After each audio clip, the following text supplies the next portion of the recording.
Nah, biar aku yang stop. Oke, berarti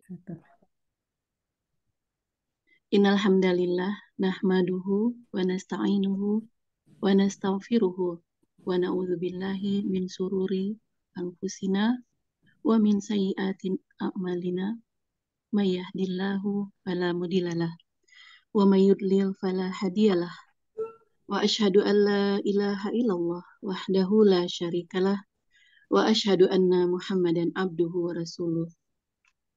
Alhamdulillah, segala puji bagi Allah yang dengan nikmatnya sempurnalah semua amal kebaikan kita. Kita panjatkan salawat dan salam kepada Rasulullah Sallallahu Alaihi Wasallam, kepada para keluarganya, pada para sahabat dan tabiin dan seluruh umat pengikut beliau Sallallahu Alaihi Wasallam sampai akhir zaman kelak.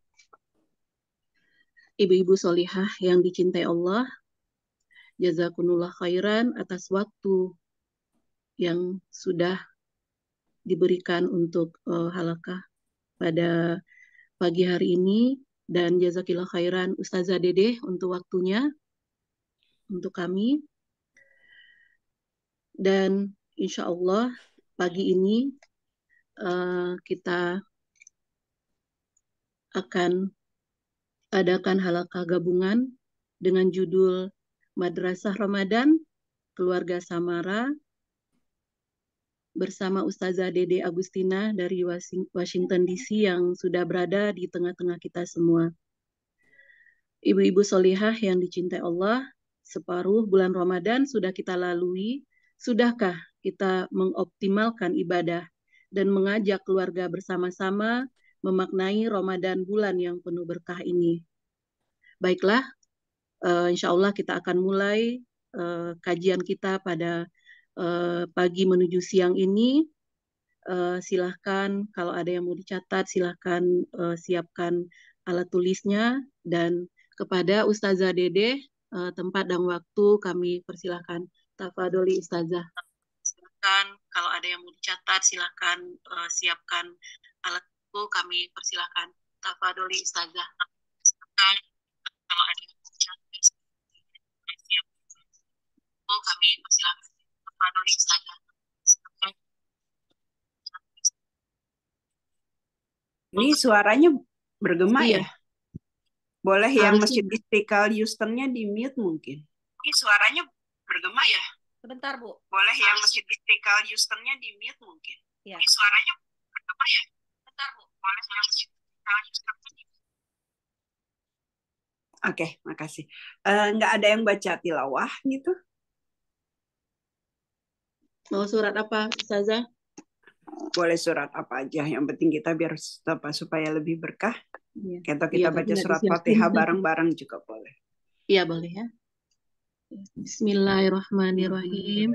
Alhamdulillahirabbil alamin. Ar-Rahmanirrahim. Maliki yaumiddin. Iyyaka na'budu wa iyyaka nasta'in. Ihdinas siratal mustaqim. Siratal ladzina an'amta 'alaihim ghairil maghdubi 'alaihim waladdallin. Amin. Rabbi zidni ilman warzuqni fahman. Ya, Ustazah. Ya. Baiklah, bismillahirrahmanirrahim. Assalamualaikum warahmatullahi wabarakatuh. Waalaikumsalam warahmatullahi wabarakatuh. Masya Allah, alhamdulillah, alhamdulillahirabbil alamin, wassalatu wassalam ala rasulil karim wa ala alihi wa sahbi ajmain, amma ba'd. Alhamdulillah, puji syukur kehadirat Allah pada Ramadan 1445 Hijriah tahun ini. Allah perkenankan saya untuk berjumpa, untuk berkembali bersilaturahmi dengan muslimah-muslimah di Houston, khususnya di Jamaah Masjid Istiqlal di Houston. Masya Allah. Selawat dan salam kita haturkan kepada junjungan Nabi besar Muhammad Sallallahu Alaihi Wasallam yang telah menunjuki kepada kita bagaimana dan seperti apa rumah idaman itu, rumah tangga yang samara itu seperti apa. Beliau yang sudah menggariskan dan sudah mencontohkan kepada kita. Masya Allah. Sebelumnya saya sampaikan salam sayang dan cinta saya kepada para senior, lalu kepada para pengurus Masjid Istiqlal, dan juga para siapa ya, para orang-orang deh, ya, para orang muslimah-muslimah yang saya cintai, yang saya rindui, Masya Allah. Tapi saya nggak ngelihat apa-apa, cuman hitam aja. Cuman hitam aja nih ya. Ada Mbak Riza nih, Masya Allah, bisa kita kalau ketemu suka bercanda dan lain sebagainya. Tapi nggak apa-apa, mungkin ada yang sambil buat iftar nanti di masjid mungkin ya. Jadi sekarang sambil masak, is okay, nggak ada masalah. Tapi insya Allah kita tetap belajar. Dan hari ini di Ramadan yang ke-18 kalau nggak salah ya. Sebentar. Iya. Ya, hari ini Ramadan ke-18, insya Allah, Alhamdulillah, sudah 18 hari. Ya, dan insya Allah tinggal sekitar 11 hari atau mungkin 12 hari lagi ya, kita akan mengakhiri Ramadan ini. Rasanya bukan sebuah hal yang menjadi menjadi terlambat ketika kita mempelajari tentang Ramadan. Mungkin sudah banyak ustadz atau ustazah yang diundang untuk kajian online di Ramadan ini, tapi izinkan saya sekarang ini menyampaikan tentang madrasah Ramadan untuk keluarga sakinah, mawadah, warahmah, keluarga samarah, Masya Allah. Ya, kalau kita lihat ya, ada sebuah hadis yang saya jadi takut gitu ya ketika kita mendengarnya. Gini bunyi hadisnya. Bi'sal qaum la ya'rifunallah la ya'rifuna lillah haqqan illa fi sahra Ramadan. In salih alladhi yata'abbad wa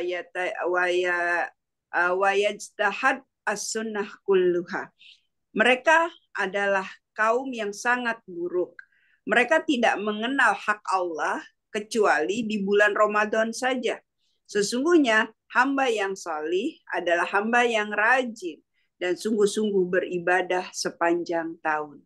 Ini bukan hadis, ini perkataan dari Latuf Ma'arif Ibnu Rajab Al-Hambali, dari Imam Hambali. Ya, jadi Imam Hambali menstir bahwasanya banyak di antara kaum muslimin ya pada saat itu, tapi saya rasa juga sekarang masih ya, tentang disebut kaum yang buruk karena mereka hanya beribadah di bulan Ramadan saja. Ya, padahal sesungguhnya yang disebut orang yang salih adalah ya orang yang rajin dan sungguh-sungguh beribadah di sepanjang tahun. Kita semua selalu berdoa, Allahumma zukna Allah dan salih. Ya Allah, berikanlah kami rezeki, ya, berikanlah kami rezeki anak-anak yang salih. Dan solihah tentu includingnya, salih dan solihah. Ini mungkin kalau yang dengarnya, aduh anak saya mah udah gede-gede, saya udah punya cucu. Ya, mungkin di sini ada yang punya anaknya udah besar-besar gitu ya, udah punya cucu. Jadi kayaknya ceramah Bu Dede ini udah nggak relevan lagi deh gitu ya. Tapi saya rasa nggak. Ya, ini juga berguna bagi semua. Karena yang namanya anak itu tidak pernah ada ada kata expired date-nya. Ya, dimanapun sampai kapanpun anak adalah anak kita. Meskipun secara tanggung jawab syariah kita sudah berlepas, tapi tanggung jawab moral kita belum terlepas. Apa itu tanggung jawab syariah dan tanggung jawab moral? Kalau tanggung jawab syariah itu maksudnya adalah kalau mereka buat salah, maka wajib bagi kita untuk meluruskan. Itu tanggung jawab syariah. Nggak hanya untuk anak kita, untuk semua anak-anak yang ada di Masjid Istiqlal kan banyak anak-anak. Itu juga tanggung jawab kita. Kalau mereka ada salah, kita ada wajib.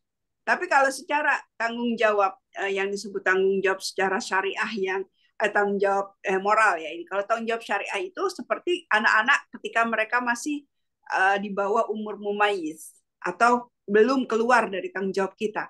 Yaitu kalau mereka ada salah, maka orang tuanya lah yang menanggung dosanya. Ya, kayak contoh misalnya nih, anak-anak kita yang gadis ya, sampai mereka nanti dipinang sama suaminya, maka kalau mereka ada salah, itu orang tuanya ikut andil ngerasain dosanya. Ya, orang tuanya ikut dapat ngerasain dosanya. Sampai nanti kalau mereka sudah menikah. Kalau mereka sudah menikah itu pindah ke suami. Ya. Nah, kita nih istri itu adalah tanggung jawab syariahnya suami kita. Jadi kalau kita salah, kita punya dosa, kita punya maksiat dan suami kita mendiamkan, maka suami juga kena dosanya. Itu yang disebut tanggung jawab secara syariah. Tapi kalau tanggung jawab secara moral, ya moral aja.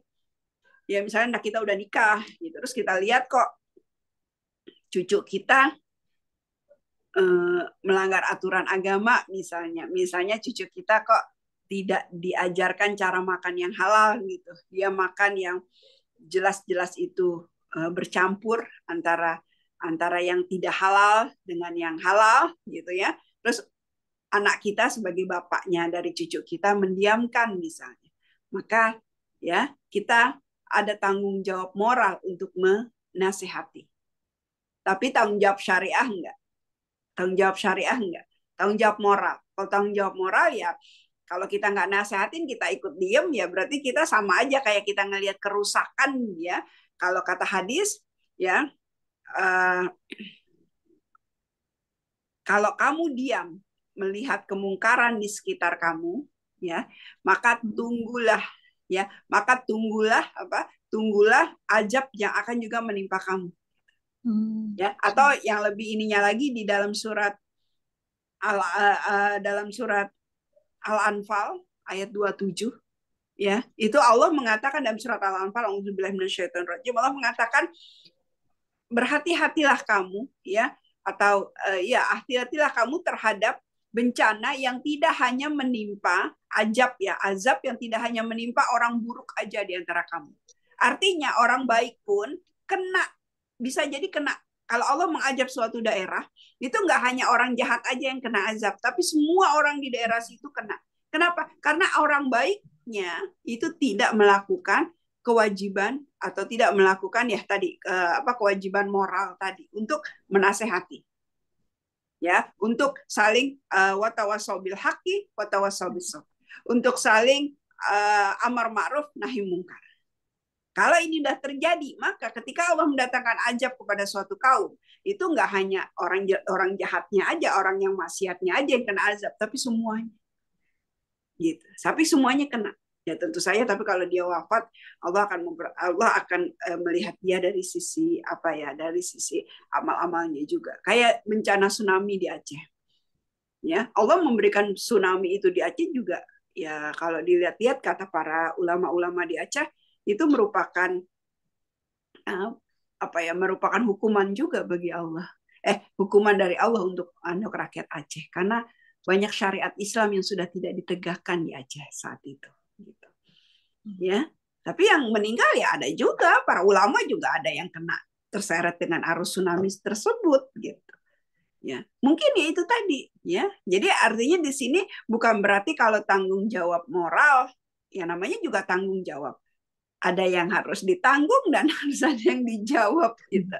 Ya, ada konsekuensi hukumnya juga gitu. Tapi tidak langsung seperti tanggung jawab syariah. Kalau tanggung jawab syariah itu memang ya kalau dia begitu kita kena dosanya. Itu udah otomatis. Ya, tapi kalau tanggung jawab syariah lain ya, seperti itu. Ya, jadi ini jangan sampai keluarga kita seperti hal yang dikatakan oleh Ibnu Rajab Al-Hambali atau Imam Hambali ini, ya, adalah sebuah hal yang sangat buruk kalau seseorang atau suatu kaum hanya mengenal Allah pada saat bulan Ramadan aja. Sementara kalau di luar bulan Ramadan nggak ada. Ya, ini saya ngelihat di sekolah anak saya aja ya.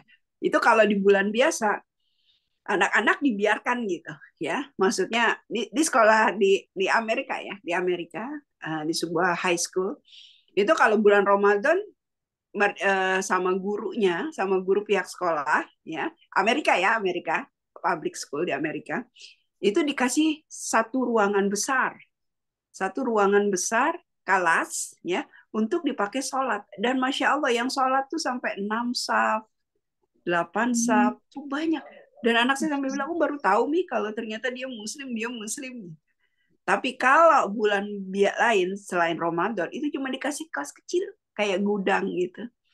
Kayak ya bisa dibilang itu gudang sih ya karena buat tempat penyimpanan tapi bukan gudang dalam arti kata gudang itu kelas, mungkin kelasnya nggak dipakai terus jadi banyak ditumpuk barang di situ. Nah, mereka dikasih di situ. Jadi ya kalau sholat mungkin cukup buat 3 orang atau 5 orang gitu, kalau sholat. Tapi kalau Ramadan dikasih kelas yang besar, ya mereka bisa sholat berjamaah di situ dengan beberapa saf. Ya, artinya apa? Artinya di sini banyak di antara kita,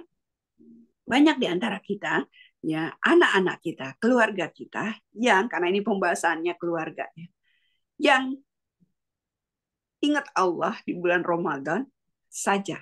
Mungkin efek daripada setan dibelenggu kali ya. Karena efek setan dibelenggu jadi kayaknya Ramadan tuh lebih lebih dekat gitu ya pada Allah karena setannya tuh dibelenggu, yang sisa ini tinggal murid-muridnya setan. Kalau ada yang bilang kan gini, kok katanya setan dibelenggu di bulan Ramadan. Kok kenapa masih banyak maksiat di bulan Ramadan? Itu karena udah jadi muridnya setan itu. Kenapa dia udah jadi muridnya setan? Artinya kalau udah jadi muridnya setan, ya udah jadi hasil didikan setan, nggak ada setannya pun dia udah ngelakuin sendiri gitu lah ya. Nah, ibu-ibu kalau mau komen silakan ya, nggak ada masalah ya, kita interaktif aja gitu ya. Itu keadaan di Ramadan seperti itu ya, keadaan di Ramadan bagi kita ya, bagi keluarga kita atau lingkungan kita ya, lingkungan kita. Nauzubillah min zalik, jangan sampai itu jadi lingkungan di kita di dalam keluarga kita. Karena kalau di Ramadan, ini kata anak saya baru pulang nih dari Houston, baru nyampe kemarin. Ya, dia masih cerita dia sempat berapa kali sholat tarawih Iya, ketemu kemarin itu Ustazah. Iya, berapa kali sholat tarawih ya, sekali atau 2 kali gitu sholat tarawih di Istiqlal. Ya, katanya, Mi di Istiqlal sama kayak di Imam, ada buka puasanya gitu ya, terus kemudian dilanjutkan dengan tarawih gitu. Ya, coba deh, Masya Allah kan hampir anak-anak kita atau siapapun mungkin ya, orang-orang yang nggak ini, itu pada bulan Ramadan tuh mau nggak mau dia melakukan tahajud lah. Tarawih itu kan seperti tahajud di bulan Ramadan, makanya namanya tarawih gitu. Ya, jadi kalau dikatakan apakah kita kalau di bulan Ramadan nggak perlu tahajud lagi? Kan tahajud itu nggak dibatasin rakaat. Ya, tahajud itu nggak dibatasin rakaat. Jadi kalau kita mau sholat tahajud di bulan Ramadan, tapi kalau di masjid udah kita melakukan sholat witir, ya nanti di rumah tinggal tahajud aja lagi tanpa witir. Ya, karena artinya tahajud itu kan atau dengan witir ya, itu artinya ganjil. Jadi satu malam itu kalau bisa kita melakukan sholatnya itu dalam bilangan ganjil. Tapi nggak harus 11, 23, nggak gitu. Tapi memang banyak ulama, Rasulullah pernah melakukan sholat tarawih itu 23 dan Rasulullah juga 11 dan Umar pernah melakukan sholat tarawih sampai 23 rakaat dan itu dibiarkan oleh Rasulullah, artinya jadi dibolehkan ya. Tapi kalau mau lebih dari itu nggak ada masalah ya, seperti salah seorang sahabat Nabi dia tarawih ya atau tahajud pada bulan Ramadan itu 30 juz satu malam ya. Ya artinya di sini jumlahnya banyak gitu. Nah, dan kalau kita lihat pada bulan Ramadan, hampir setiap muslim, hampir meskipun nggak semua, itu melakukan sholat tahajud. Karena dengan tarawih tadi. Dan efeknya Masya Allah, kebaikan jadi banyak. Karena memang salah satu, kalau di dalam surat Al-Isra, mungkin ada di sini yang boleh minta bantuannya, saya ada yang pegang Quran terjemahan, bisa langsung kalau saya ngasih dalilnya karena saya ya belum hafal Quran ya, jadi belum ini, dan sekaligus bacain artinya atau bacain artinya aja ya. Kalau ada yang punya bisa, siapa ada Niriza bisa? Iya, boleh Ustazah. Al-Isra ayat berapa? Surat Al-Isra ayat 79 kalau nggak salah. Ya. Jadi Oke. fatahajjat bihi nafilatalak, itu bunyi ayatnya. 79 kalau nggak salah. Iya. Dibacakan ininya juga ya. Artinya aja, Ayatnya. artinya aja. Artinya. Bismillahirrahmanirrahim. Pada sebagian malam lakukanlah sholat tahajud sebagai suatu ibadah tambahan bagimu. Mudah-mudahan Tuhanmu mengangkatmu ke tempat yang terpuji. Iya. Asallah ayya ba'asakallah ayam sekallah maqamam mahmudah. Di situ ada kata semoga Allah akan meningkatkan ya derajat kamu. Itu gunanya dari tahajud. Ningkatin derajat kita. Derajat apa? Derajat ketakwaan kita. Kan tujuan daripada ibadah suci bulan Ramadan itu apa? La'allakum tattaqun. Agar kamu jadi tambah orang bertakwa. Nah, dengan sholat tarawih itu sebenarnya cara untuk ningkatin. Dan Masya Allah, anak-anak kita ajak. Ya, anak-anak kita ajak nih sekaligus ya langsung masuk ke Ramadan. Anak-anak kita nih kita langsung ajak. Langsung ajak apa? Langsung ajak beribadah itu. Makanya jadi agak lebih manis di bulan Ramadan. Karena apa? Kalau mereka salat tarawih aja 2 rakaat aja atau 4, selebihnya mereka kalau di Istiqlal mungkin pada keluar ke halaman main lari-larian gitu misalnya. Iya benar. Tapi minimal mereka sudah salat tahajud 2 rakaat. Itu jarang di bulan Ramadan, di bulan lain mereka tahajud, apalagi anak-anak yang masih SD, yang masih SMP. Tapi kalau anak SMA sih udah malu ya main lari-larian gitu. Tapi yang minimal mereka itu melakukan tahajud. Ya, jadi ini salah satu cara Ramadan untuk menjadi madrasah, ya. Jadi kalau tadi bilang kalau ada yang mau catat silakan gitu ya.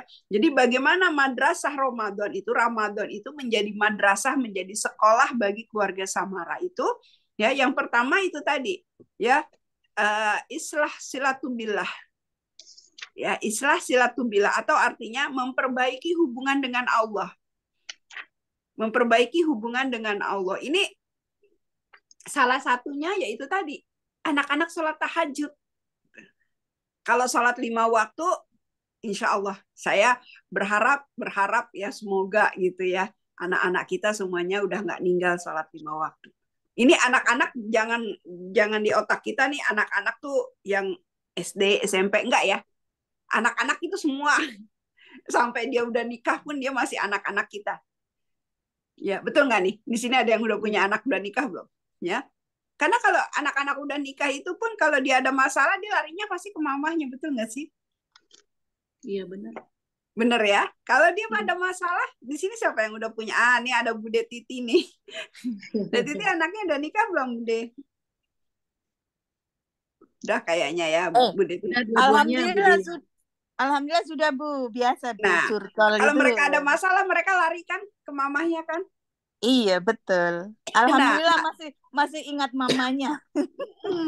Ya haruslah, harus selalu. Ya kan iya, harus betul. selalu. Artinya apa? Sampai kapanpun mereka anak kita. Sampai kapanpun mereka tetap anak kita. Meskipun secara syariah kita udah nggak nanggung mereka, tapi secara moral kita masih nanggung. Kalau mereka ada kesulitan keuangan, ya kalau mereka ngadu sebenarnya mereka cuma pengen curhat doang, tapi mau nggak mau mamahnya ikut loh. Ikut kepikiran, ya Allah anakku gitu. Padahal mereka sebenarnya cuma pengen curhat. Ya, pengen curhat gitu. Ya, kenapa? Karena ya mereka pengen curhat aja ke mamahnya kayak masih dulu. Tapi kitanya kepikiran, ya Allah kayaknya pengen bantuin anak kita. Meskipun secara tanggung jawab kita udah nggak ada. Nah, iya. Pingin kolak mah, pingin bakwan mah dari kantor nih lapar. Ya kan, kita jadi ada kewajiban, ya Allah pengen bikinin gitu. Ya, padahal sebenarnya mereka cuma ngerasa ya, cuman ya mengutarakan keinginan aja. Kalaupun kita nggak bikinin, mereka nggak bilang, mama nih nggak bikinin, aku minta. Nggak akan marah. Cuma mereka bilang, iya enaknya kalau ada. Kayak anak saya, ya Allah, Ramadan kali ini anak saya di Indonesia yang udah nikah, ya Allah biasanya kalau Ramadan abang begini, sekarang nggak ada. Lah kan ada. Ya padahal dia ada istrinya pun akan bikinin gitu. Makanya istrinya dengar enak aja kayak nggak dibikinin. Tapi beda gitu. Beda. Kalau ibunya yang bikinin, ya uminya yang bikinin mungkin beda. Gitu. Ya kalau kayak anak saya tuh, kalau Mi buka puasa sama apa Mi gitu. Nah, kan abang lagi buka puasa di sana di Houston. Iya, tapi kangen Umi ya kayak gitu sama aja ya sama aja gitu ya sama aja ya ya. Nah ini artinya apa? Artinya dimanapun mereka berada mereka tetap anak kita.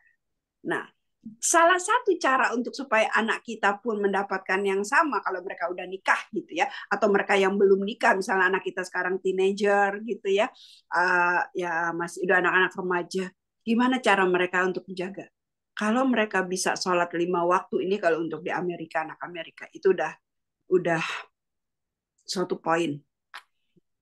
poin yang bagus yang brilian kalau mereka bisa sholat 5 waktu dimanapun mereka berada. Dimanapun mereka berada, mereka sholat 5 waktu. Masya Allah.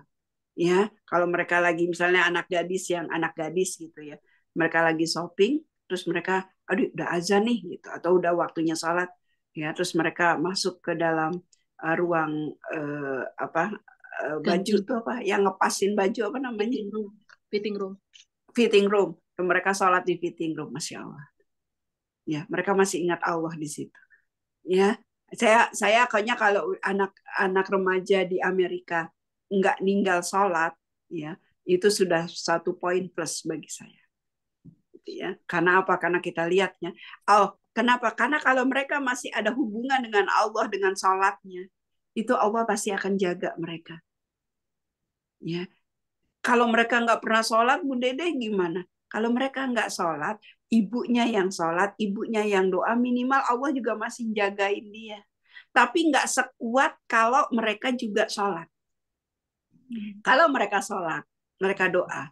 Ibunya sholat, ibunya doa. Itu kuat penjagaannya. Talinya tuh kuat. Ya, talinya itu kuat. Tapi kalau cuma ibunya yang sholat, ibunya yang doa, anaknya nggak sholat, anaknya nggak doa, talinya tuh lemah. Makanya sering putus. Makanya sering akhirnya anaknya kebablasan. Tapi kalau dua-duanya sholat, dua-duanya kuat, ya itu lebih kuat. Ya. Jadi ini sekali lagi ya, kalau saya ngomong seperti ini, itu enggak hanya terbatas ya pada anak-anak yang SMP ke bawah. Anak-anak dalam tapi ini semua umur, semua usia.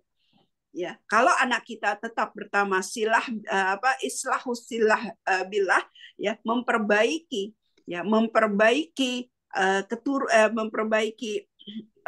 hubungan dengan Allah, maka insya Allah Allah akan jaga dia. Ini rahmat. Dan ini kalau di bulan Ramadan kenceng bener nih.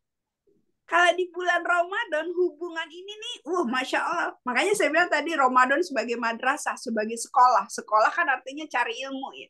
Tempat mencharge juga ya, mencharge keimanan kita di bulan Ramadan. Coba mana ada agama, dimanapun agama yang dikasih waktu sebulan buat lebih fokus ke ibadah kita. Ya, kenapa harus sebulan? Kalau di agama lain kayak di Kristen tuh kalau nggak salah sekarang nih mau Paskah ada hari-hari tenang Jumat ya, Jumat mulia, Jumat, Sabtu, terus Minggu. Jadi cuma 3 hari, terus kemudian hari Minggunya nanti ada kebaktian di gereja gitu kan. Ya, Easter ya. Itu ada seperti itu. Jadi kayak ada dia puasa atau nggak tahu entah puasa entah atau kayak Jumat bersih atau gimana lah gitu. Dari Jumat, Sabtu, Minggu. Saya juga kurang paham. Mungkin kalau nanti ada yang paham bisa ngejelasin ke saya. Nah, tapi ada tapinya ya. Tapi dalam Islam itu 1 bulan. Kenapa 1 bulan? Karena kalau udah 1 bulan itu udah jadi kebiasaan. Udah jadi kebiasaan kalau 1 bulan. Apa kebiasaannya? Ya, contoh kita kalau 1 bulan Ramadan itu nggak makan siang. Tapi kalau begitu bulan Syawal itu mau makan siang, ini puasa nggak ya saya gitu. Betul nggak? Ya, ya kan? Betul, mau makan siang, ini makan siang nggak ya gitu. Ya, ini puasa nggak ya? Itu kan? Karena udah kebiasaan. Atau kayak kita sebulan di Indonesia, pulang ke Amerika, jet lag-nya tuh berapa hari? Kalau saya sih kemarin jet lag-nya 3 hari. Di sini ada lagi nggak? Ada yang ada yang jet lag-nya paling lama berapa hari nih? Kalau yang baru pulang dari Indonesia, ini siapa yang sering pulang pergi? Ya, itu ada jet lag-nya. Dan jet lag itu adalah masa transisi. masa penyesuaian lagi gitu. Kenapa? Karena udah sebulan. Tapi kalau cuman baru 3 hari kayak saya kalau ke Houston cuman 2 hari atau 3 hari ya, seperti itu. Berarti pulang balik lagi ke sini ya udah biasa aja. Karena ya udah biasa gitu. Tapi kalau apa namanya, kalau lama gitu ya, lama aja di Houston, pulang apa sih kena jet lag, karena kalau di sini udah subuh, di Houston kan belum subuh gitu ya. Di sini udah subuh, di Houston belum subuh. Itu butuh apa ya, butuh kekuatan lagi gitu, penyesuaian lagi. Nah gitu, makanya Allah kasih sebulan tuh maksudnya itu sebulan full kita dikasih madrasah ya, dikasih madrasah Ramadan. Ibu-ibu di sini mohon maaf, ayo dibuka deh. Ini kayaknya saya ke Bude Titi aja deh. Bude Titi udah pernah haji kan ya Bude? Atau umroh? Alhamdulillah sudah, Bu. Nah sudah. Waktu pulang dari haji gimana pas sampai sini? Bukan jet lag ngantuknya ya, tapi suasana hatinya kayaknya masih ada di sana ya. Betul nggak? Waktu itu saya kondisinya ada di Dubai, Bu. Udah lama. Iya. Oke, begitu pulang dari Saudi, ketika kembali gitu ya ke Dubai atau kemanapun, pasti suasananya masih kayaknya hati tuh pas bangun, loh kok di sini bukan di haji gitu ya? Iya, betul. Nah, suasananya beda sekali, iya. Itu dia. Jadi itu karena kita masih satu apa ya? Masih selama itu kan 10 hari atau berapa hari lah di Saudi gitu. Jadi pas pulang ke sini nih, kalau jamaah-jamaah saya tuh selalu bilang, Bu Dede, pas saya terbangun saya bingung, kok saya di rumah bukan di hotel, perasaan kayaknya saya masih, mimpi saya pun masih di sana gitu. Itu kenapa? Karena udah terbiasa. Nah dalam bulan Ramadan ini kita dibiasakan sama Allah, dipaksa dalam tanda kutip sama Allah untuk beribadah. Ya, ini Ramadan. Nah anak-anak kita juga begitu, dipaksa. Kita ajak ikut ke sholat tarawih, ya kita paksa ikut sholat tarawih. Ya, atau kita minta pada mereka untuk sholat tarawih. Kalau mereka nggak mau sholat tarawih di rumah, misalnya mereka bisa kita ajak sholat tarawih di masjid. Kalau mereka nggak mau di masjid, kalau mereka mau sholat di rumah, misalnya mereka lagi masa-masa ujian di kampusnya atau gimana, atau di kerjaan banyak itu, mereka kita minta tarawih di rumah ya. Nah, jarang sekali orang sholat tarawih, sholat tahajud tuh tiap hari. Makanya lebih kuat. Jarang ya. Banyak, tapi ada gitu ya, sholat tarawih tiap hari, sholat tahajud tiap hari. Nah, diharapkan oleh Allah selama kalau yang di sini saya yakin udah sholat tahajud lah tiap hari, kalau ibu-ibu pengajian tuh insya Allah. Tapi ini saya general di luar ya, atau mungkin anak-anak kita juga, ada yang selalu always sholat tahajud, nggak pernah tinggal, tapi ada juga mungkin yang ya tidak melakukan itu kecuali di bulan Ramadan. Jadi bulan Ramadan ini ya itu bisa jadi sarana kita. Karena Allah bilang kalau sholat tahajud itu akan meninggikan derajatnya. Jadi gimana cara mendidik anak-anak kita? Dekatkan dia dengan Allah. Ini mumpung sekarang nih bulan Ramadan, hati anak kita tuh lagi dalam tanda kutip lagi bersih, lagi lembek, gampang nih kita masukin. Cuman sayangnya ibu kalau ada kesempatan memasukkan anak dengan nilai-nilai, itu masukinnya kebanyakan. Jadi anaknya, kita kalau makan kebanyakan ngapain? Muntah. Akhirnya anak-anak jadi nggak meresap keluar. Mumpung anak kita lagi baik nih, ya langsung dia, ya makanya tuh kamu tuh harus begini, makanya tuh kamu harus begini, makanya kamu harus begini. Muntah nanti Bu, kalau muntah malah nggak ada yang masuk. Ya, tapi coba kita buat target untuk anak-anak kita dalam hal hubungan dengan silah bila ini. Enggak, sekali lagi ini bukan hanya untuk anak-anak yang teenager atau siapapun, tapi untuk semua anak-anak. Ya, untuk pertama nih ya, untuk perbaiki hubungan dengan Allah. Kita punya target. Misalnya anak kita yang masih SMP, masih sering sholatnya kadang on off lah gitu ya. Kita kasih target. Dia dalam waktu dari Ramadan sampai setelah Ramadan ya, target Ramadan tahun ini, setelah selesai Ramadan ini sholatnya nggak on off lagi di rumah, di kita atau di mana aja sholatnya udah nggak on off lagi. Jangan sampai dia sholat kalau deket kita aja.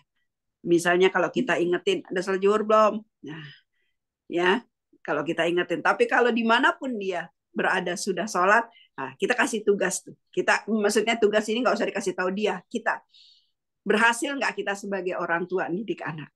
Satu itu, sholatnya dia gimana? Sholat 5 waktunya dia. Setelah Ramadan ini apakah masih on off ataukah sudah on terus? Ya, kalau dia masih on off berarti kitanya yang jadi kitanya nih, ya gurunya kan Ramadan itu madrasahnya. Gurunya berarti gagal nih. Gitu. Ya. Jadi gimana kita sekarang memperbaiki anak kita hubungan karena dia lagi deket nih sama Allah. Ya, sholatnya aja. Jadi satu target aja. Jangan targetnya kebanyakan nanti dia sekali lagi nanti jadi muntah. Satu aja, sholat aja. Kita yang paling penting, kita yang paling kenal anak-anak kita. Kita yang paling kenal anak-anak kita. Apa yang jadi kita inginkan gitu. Ya. Misalnya ada beberapa, kita ambil yang paling utama. Dan tentu saja yang paling utama ini harus yang paling mendekati Allah. Apa? Sholat. Sholat aja. Kita lihat anak-anak kita. Atau kalau yang kayak Bude Titi mungkin udah punya cucu. Saya nggak tahu kalau udah punya cucu yang udah besar gitu. Ya, gimana nih sholat nggak? Gitu. Jadi kita bisa ngasih tahu ke anak kita. Ini caranya gimana. Belum, Bu. Belum punya cucu. Oh, belum punya cucu. Sebentar. Lagi azan ya. Ya udah. Iya, Oh iya, beda Ya. waktu ya, Bu ya. Beda 1 jam. Di saya udah azan ya. Jadi itu tadi ya. Saya juga belum punya cucu, Bude. Sama kita, berarti kita belum nenek-nenek, masih muda. Masih muda. Semangat. Ya, ya. Berarti suami kita belum tidur sama nenek-nenek dan kita juga belum tidur sama kakak. Rahasia ya, Bude. Iya. Okay. Ibu selalu teringat itu suamiku. Mau nggak Bu dilanjut? Oke. Apa tadi? Ini sekedar intermezzo karena ini yang dengerinnya orang lagi puasa semua siang-siang tuh udah mulai begini nih. Oke. Ya. Jadi islah dengan Allah gitu. Ya, untuk semuanya, untuk sholat. Terus kemudian yang kedua, kalau anak kita udah sholat, ya udah 5 waktunya, udah pas, ya udah pas sholat 5 waktunya, tambah satu lagi, sholat tahajud. Tambah lagi satu, sholat tahajud. Itu di dalam surat Al-Isra, saya pernah ngasih ini waktu saya ke Houston, kalau nggak salah saya pernah kasih materi ini tentang gimana cara kita kalau dapat masalah. Surat Al-Isra dari ayat 78 sampai 86. Ya, itu adalah pegangan kalau kita lagi kena masalah. Nah, tapi saya nggak bahas itu karena udah pernah saya bahas dulu di Masjid Istiqlal. Saya ngebahas sekarang yang saya ambil sedikit aja, karena cuman refresh aja. Ya, kalau dia udah sholatnya ini, kita sekarang tinggal menanamkan sholat tahajud. Sama, saya juga untuk anak saya yang paling kecil, karena dia sholat belum melakukan sholat tahajud rutin seperti kakak-kakaknya. Jadi ya masih kayak biasa. Nah, target saya ya Ramadan ini sebagai madrasah, ya saya ingin anak saya udah mulai rutin. Ya minimal seminggu 3 kali lah sholat tahajud. Itu udah alhamdulillah. Maksudnya rutin ini bukan setahun sekali ya. Rutin ini setiap minggu ada standarnya. Apakah seminggu sekali kah? Atau sebulan 3 kali kah? Terserah aja. Tapi itu target rutin kita. Ya. Kenapa? Karena kita ingin anak kita lebih kuat silah kepada Allah. Silah itu ukurannya kepada Allah. Kalau mereka kuat hubungan dengan Allah, maka akan mudah kebaikan masuk kepada dia. Sehingga doa kita, Allahumma hdina wahdi bina waja'alna sababan liman ihtada, itu bisa berjalan.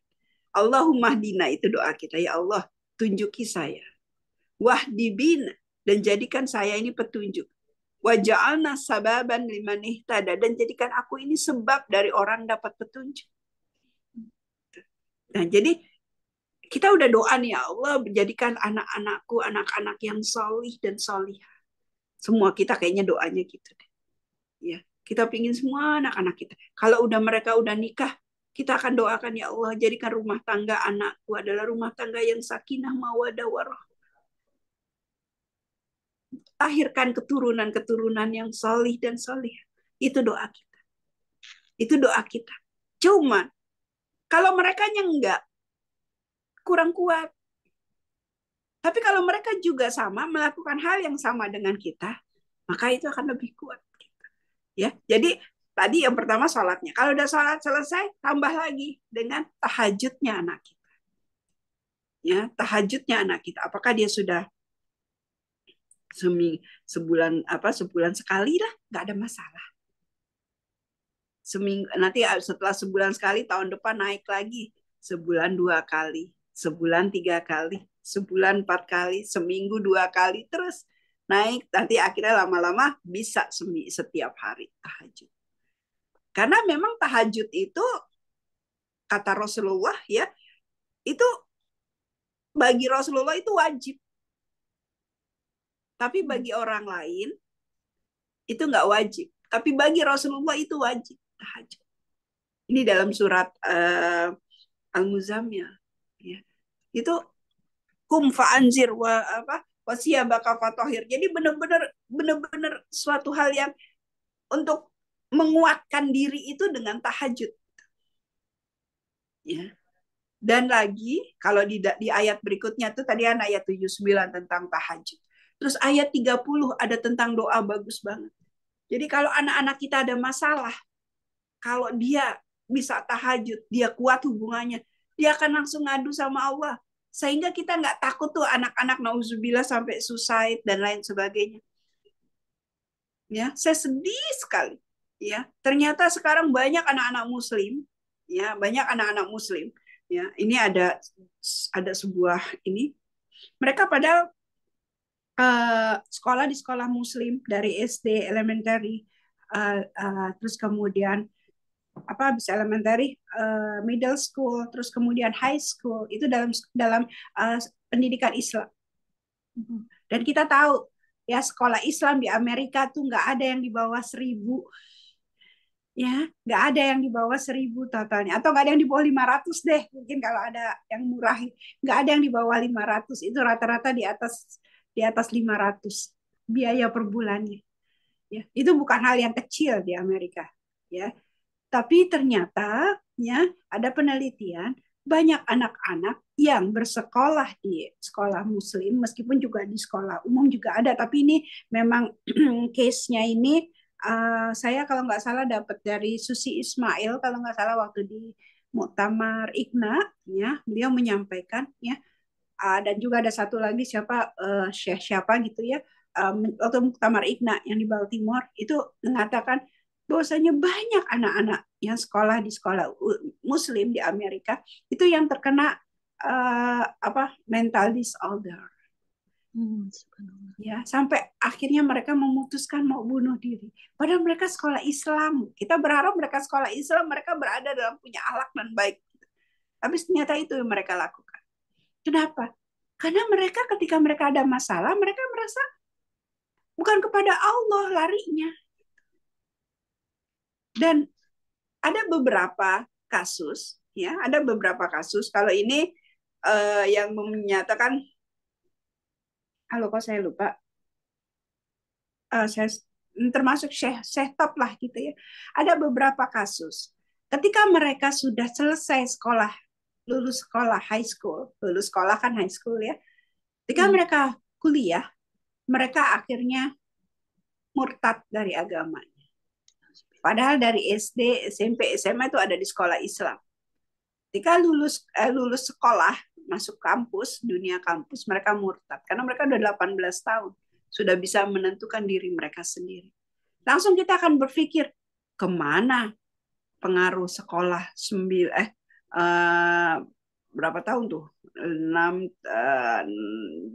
tahun. Kemana pengaruhnya? Kok bisa sampai murtad di tahun kedua di kampus? Sedih. Tapi itu nggak sedikit. Kok Bu Dede sampai bilang nggak sedikit? Karena nilainya itu nggak 1%, 5%. Banyak. Dan banyak yang murtad. Orang murtad di Amerika ini, orang murtad ya, itu banyak kan yang memang asalnya itu dari Islam. Asalnya itu dari Islam, keluarga Islami. Sampai di Georgia, ya di state Georgia, di dekat kampus di Georgia University itu ada apa sih namanya? Waktu itu sama Ibu Dewi Yulia, kalau yang pernah kenal beliau kalau di IMSA, itu di foto ada kayak billboard di depan kampus sana, ya. Itu tulisannya proud to be non-Muslim. Bangga untuk jadi bukan Muslim. Itu nama organisasi. Ya. Jadi mereka tuh orang tadinya Islam, dari anak-anak yang orang tuanya Muslim. Akhirnya mereka murtad, dan mereka berusaha mengajak teman-temannya lain untuk murtad. Karena mereka punya pendidikan agama Islam yang kuat, dan mereka jadi evangelis. Evangelis itu penginjil. Banyak kan di antara mereka, ya. Saya baru ingat. Siapa yang muda? Penceramah yang muda siapa sih? Tapi bukan Nu'man Ali Khan. Aduh, masih muda juga. Siapa? Bukan Yasir Qadhi. Kalau Yasir Qadhi agak Allahumma shalli ala Muhammad. Umar Sulaiman. Umar Sulaiman. Ya, Umar Sulaiman itu mengatakan kalau orang masuk Islam, ya, orang masuk Islam karena mereka tertarik dengan ajaran agama Islam. Tapi kalau orang keluar dari Islam, murtad dari Islam, ya, murtad dari Islam itu karena mereka pernah punya something dengan Muslim. Muslim itu maksudnya sosok orang Islamnya gitu. Entah mereka kecewa sama kekasihnya, entah mereka kecewa dengan orang tuanya, entah mereka kecewa dengan komunitasnya, jadi dengan manusianya. Gitu. Tapi kalau orang masuk Islam, itu karena ajarannya. Tapi kalau orang keluar karena Islam, keluar dari Islam itu karena pribadi orang lain gitu. Jadi ya kayak begitu gitu. Karena oknum gitu, seperti itu. Itu beliau yang ngomong, Umar Sulaiman yang ngomong. Ya. Dari situ ketika dengar ceramah itu saya bilang, ya Allah. Nauzubillah, kita kan berdoanya ja'alna sababan liman ihtada. Ya Allah, jadikan aku ini sebab bagi orang untuk dapatkan kebaikan. Bukan sebaliknya, nauzubillah, jangan sampai kita yang niatnya pengen doa malah, coba bayangkan, saya nggak tahu di Masjid Istiqlal, tapi di masjid kami itu banyak anak-anak muda ketika disuruh, ayo nak ke masjid yuk, nggak mau antar ketemu tante itu. Emang kenapa tante itu? Iya, kalau ketemu tante itu ngomongnya nyakitin banget. Males aku jadi ke masjid lagi. Saya ada beberapa anak-anak teman saya ya yang aku udah nggak mau ke masjid lagi tante. Kenapa? Yuk ke masjid. Di masjid ada ini. Oh banyak banget ya kalau bulan Ramadan tuh acara-acara di masjid. Dulu masih kecil mereka sering ke masjid, selalu dibawa ke masjid karena ada macam-macam. Tapi ketika udah remaja udah malas ke masjid. Kenapa? Malas tante. Habis ibu-ibunya begini gini. Loh kok istilahnya kesal sama ibu-ibu, malahan jadi menjauh dari Allah, nggak mau ke masjid. Maksudnya menjauh dari rumah Allah ya, bukan menjauh dari Allah, maaf, menjauh dari rumah Allah karena gara-gara ibu-ibunya ngomongnya kayak gini. Saya nggak tahu kalau tapi ini ya kejadian di masjid saya, di Masjid Imam Center. Ya, mudah-mudahan di Masjid Istiqlal anak-anak tetap, apalagi kan ada lapangan gitu ya, ada semuanya. Sama kami juga di sini semua kami fasilitasin buat anak-anak. Ngadain dinner tiap bulan untuk mereka ini begini-gini. Semua kita cara biar anak-anak itu sering ke rumah Allah. Tapi ada banyak mereka yang seperti itu.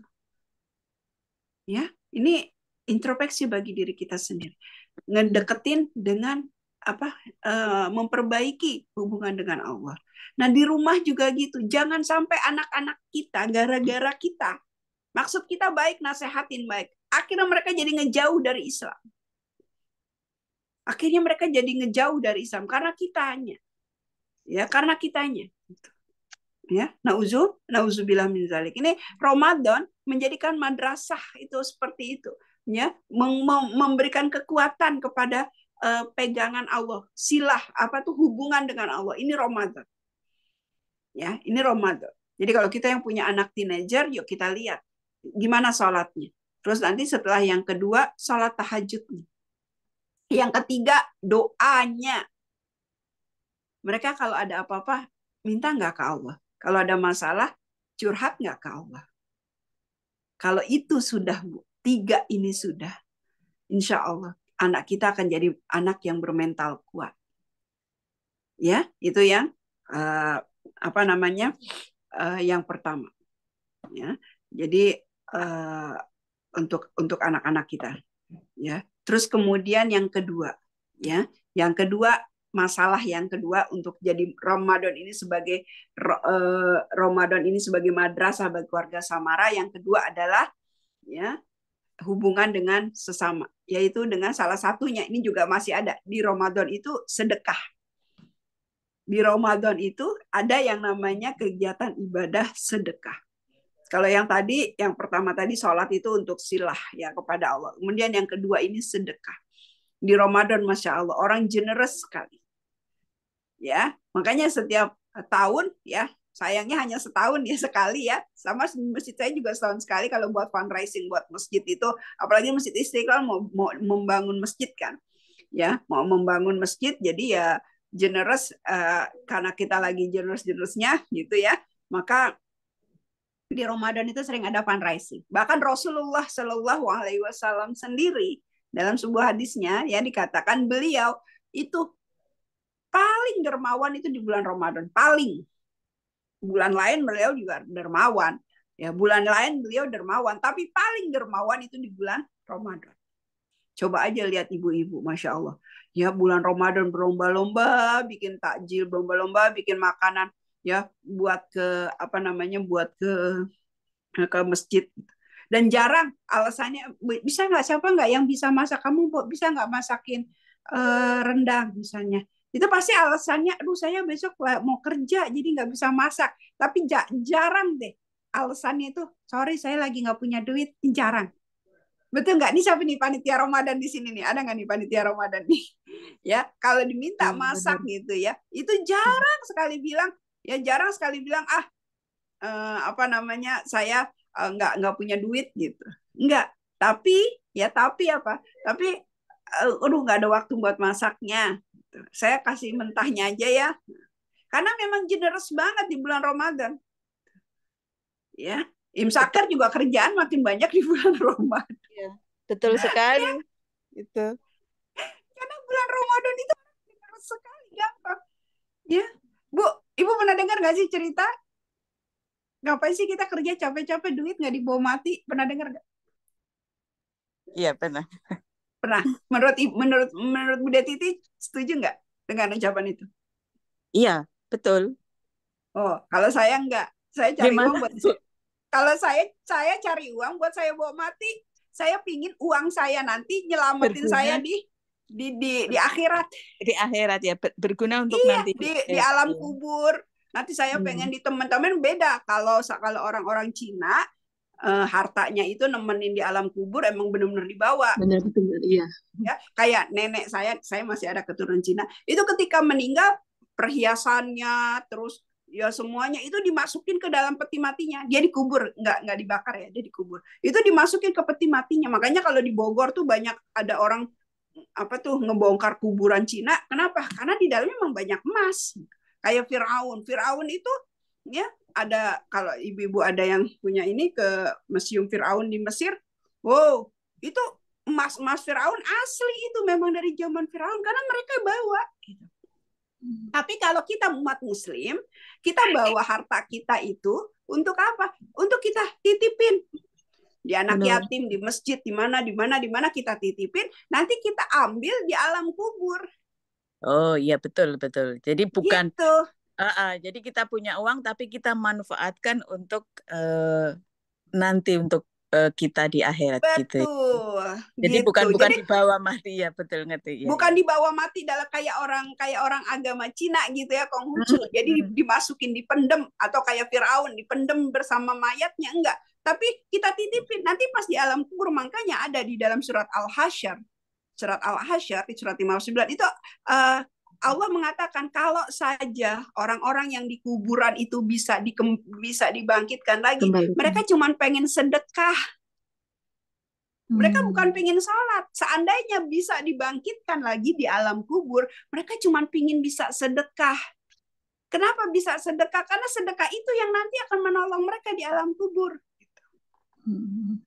Ya, jadi kalau sekarang kita cari uang banyak-banyak buat apa? Ya selain investasi di dunia, investasi di akhirat harus lebih. Kayaknya ada orang yang paham dengan perkataan ini, paham dengan kalimat ini, makanya mereka akhirnya, dan suka nggak habis pikir ya. Ada seorang anak, ya, ada seorang anak di Indonesia, ya, kalau yang di Prancis mungkin ibu-ibu udah tahu siapa yang konglomerat Prancis yang kalau ada orang pakai cadar kan dikena denda itu dia bayarin. Tapi ini ada yang terbaru nih di Indonesia, anak muda. Dia gaji dia waktu itu dia berhasil ngumpulin uang 100 juta. Tapi sama dia 100 juta ini dibuatin rumah makan dan sama dia rumah makan itu gratis. Ibunya bilang, otak kamu di mana? Ini kamu nih dapat uang 100 juta nih, uang pertama, kenapa kamu nggak bikinin apa buat tambah beli mobil ke apa? Enggak, tapi malah kamu bikinin rumah makan gratis. Kata dia, nggak tahu Bu, saya pingin aja gitu. Karena saya pingin harta saya bawa mati katanya. Tapi ternyata apa yang tahu Ibu? Jadi 90 juta dia bikinin itu, nah kemudian 10 juta dia usaha. 10 juta ada usaha dia pribadi. Tapi apa yang terjadi sekarang, rumah makan gratisnya itu udah punya 100 cabang. Tapi usaha dia yang 10.000 ini, yang 10 juta ini, itu juga besar. Jadi akhirnya usaha dia yang 10 juta ini untuk membiayai rumah makan dia yang punya 100 cabang di Indonesia. Masya Allah. Nggak ada tambah miskin. Padahal waktu awal ibunya bilang mikir pakai otak. Iyalah mikir pakai otak, nggak pakai dengkul ya. Mikir pakai otak. Kenapa? Karena dia menganggap ya, ketika dia menganggap kalau nanti di dunia ini kan cuman sebentar.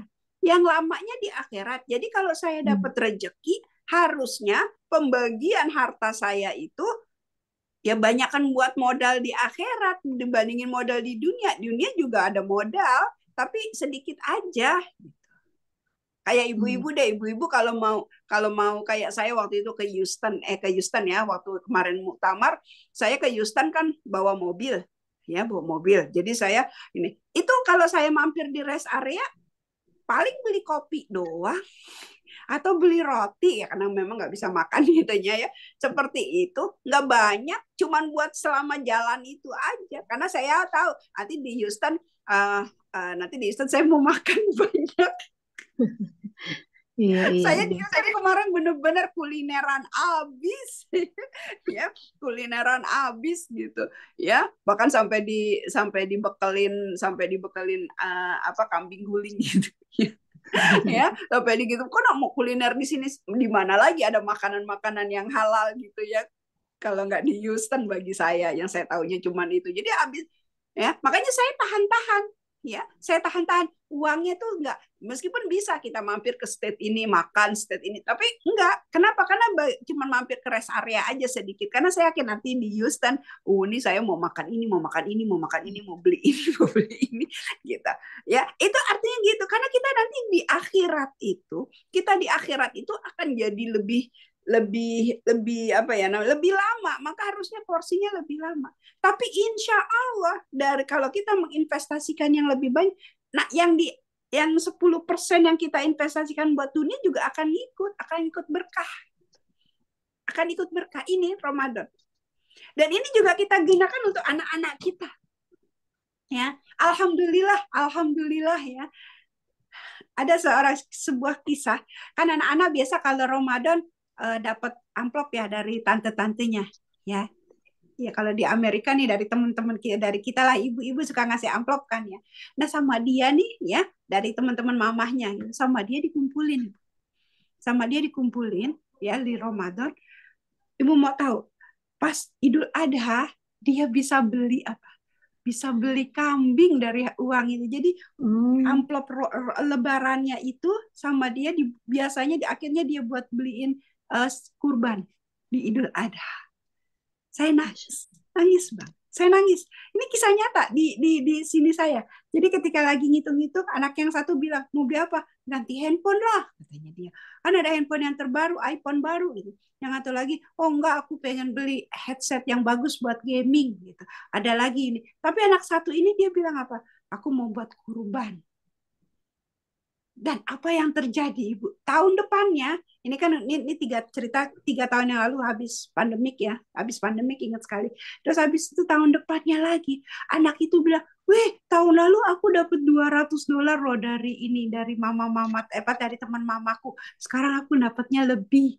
Jadi aku bisa buat kurban juga bisa, tapi juga bisa selebihnya lagi bisa buat aku belanja lagi." Nah, di sekarang dia udah dia ini lagi. Nanti kalau dapat lagi, semoga udah dapat karena dia makin dewasa kan. Kalau dapat lagi amplop dari tante-tante, aku mau kurban, terus nanti kalau ada sisa aku mau kasih ke Gaza. Masya Allah. Masya Allah. Saya kalau dengar cerita itu sentimental banget gitu.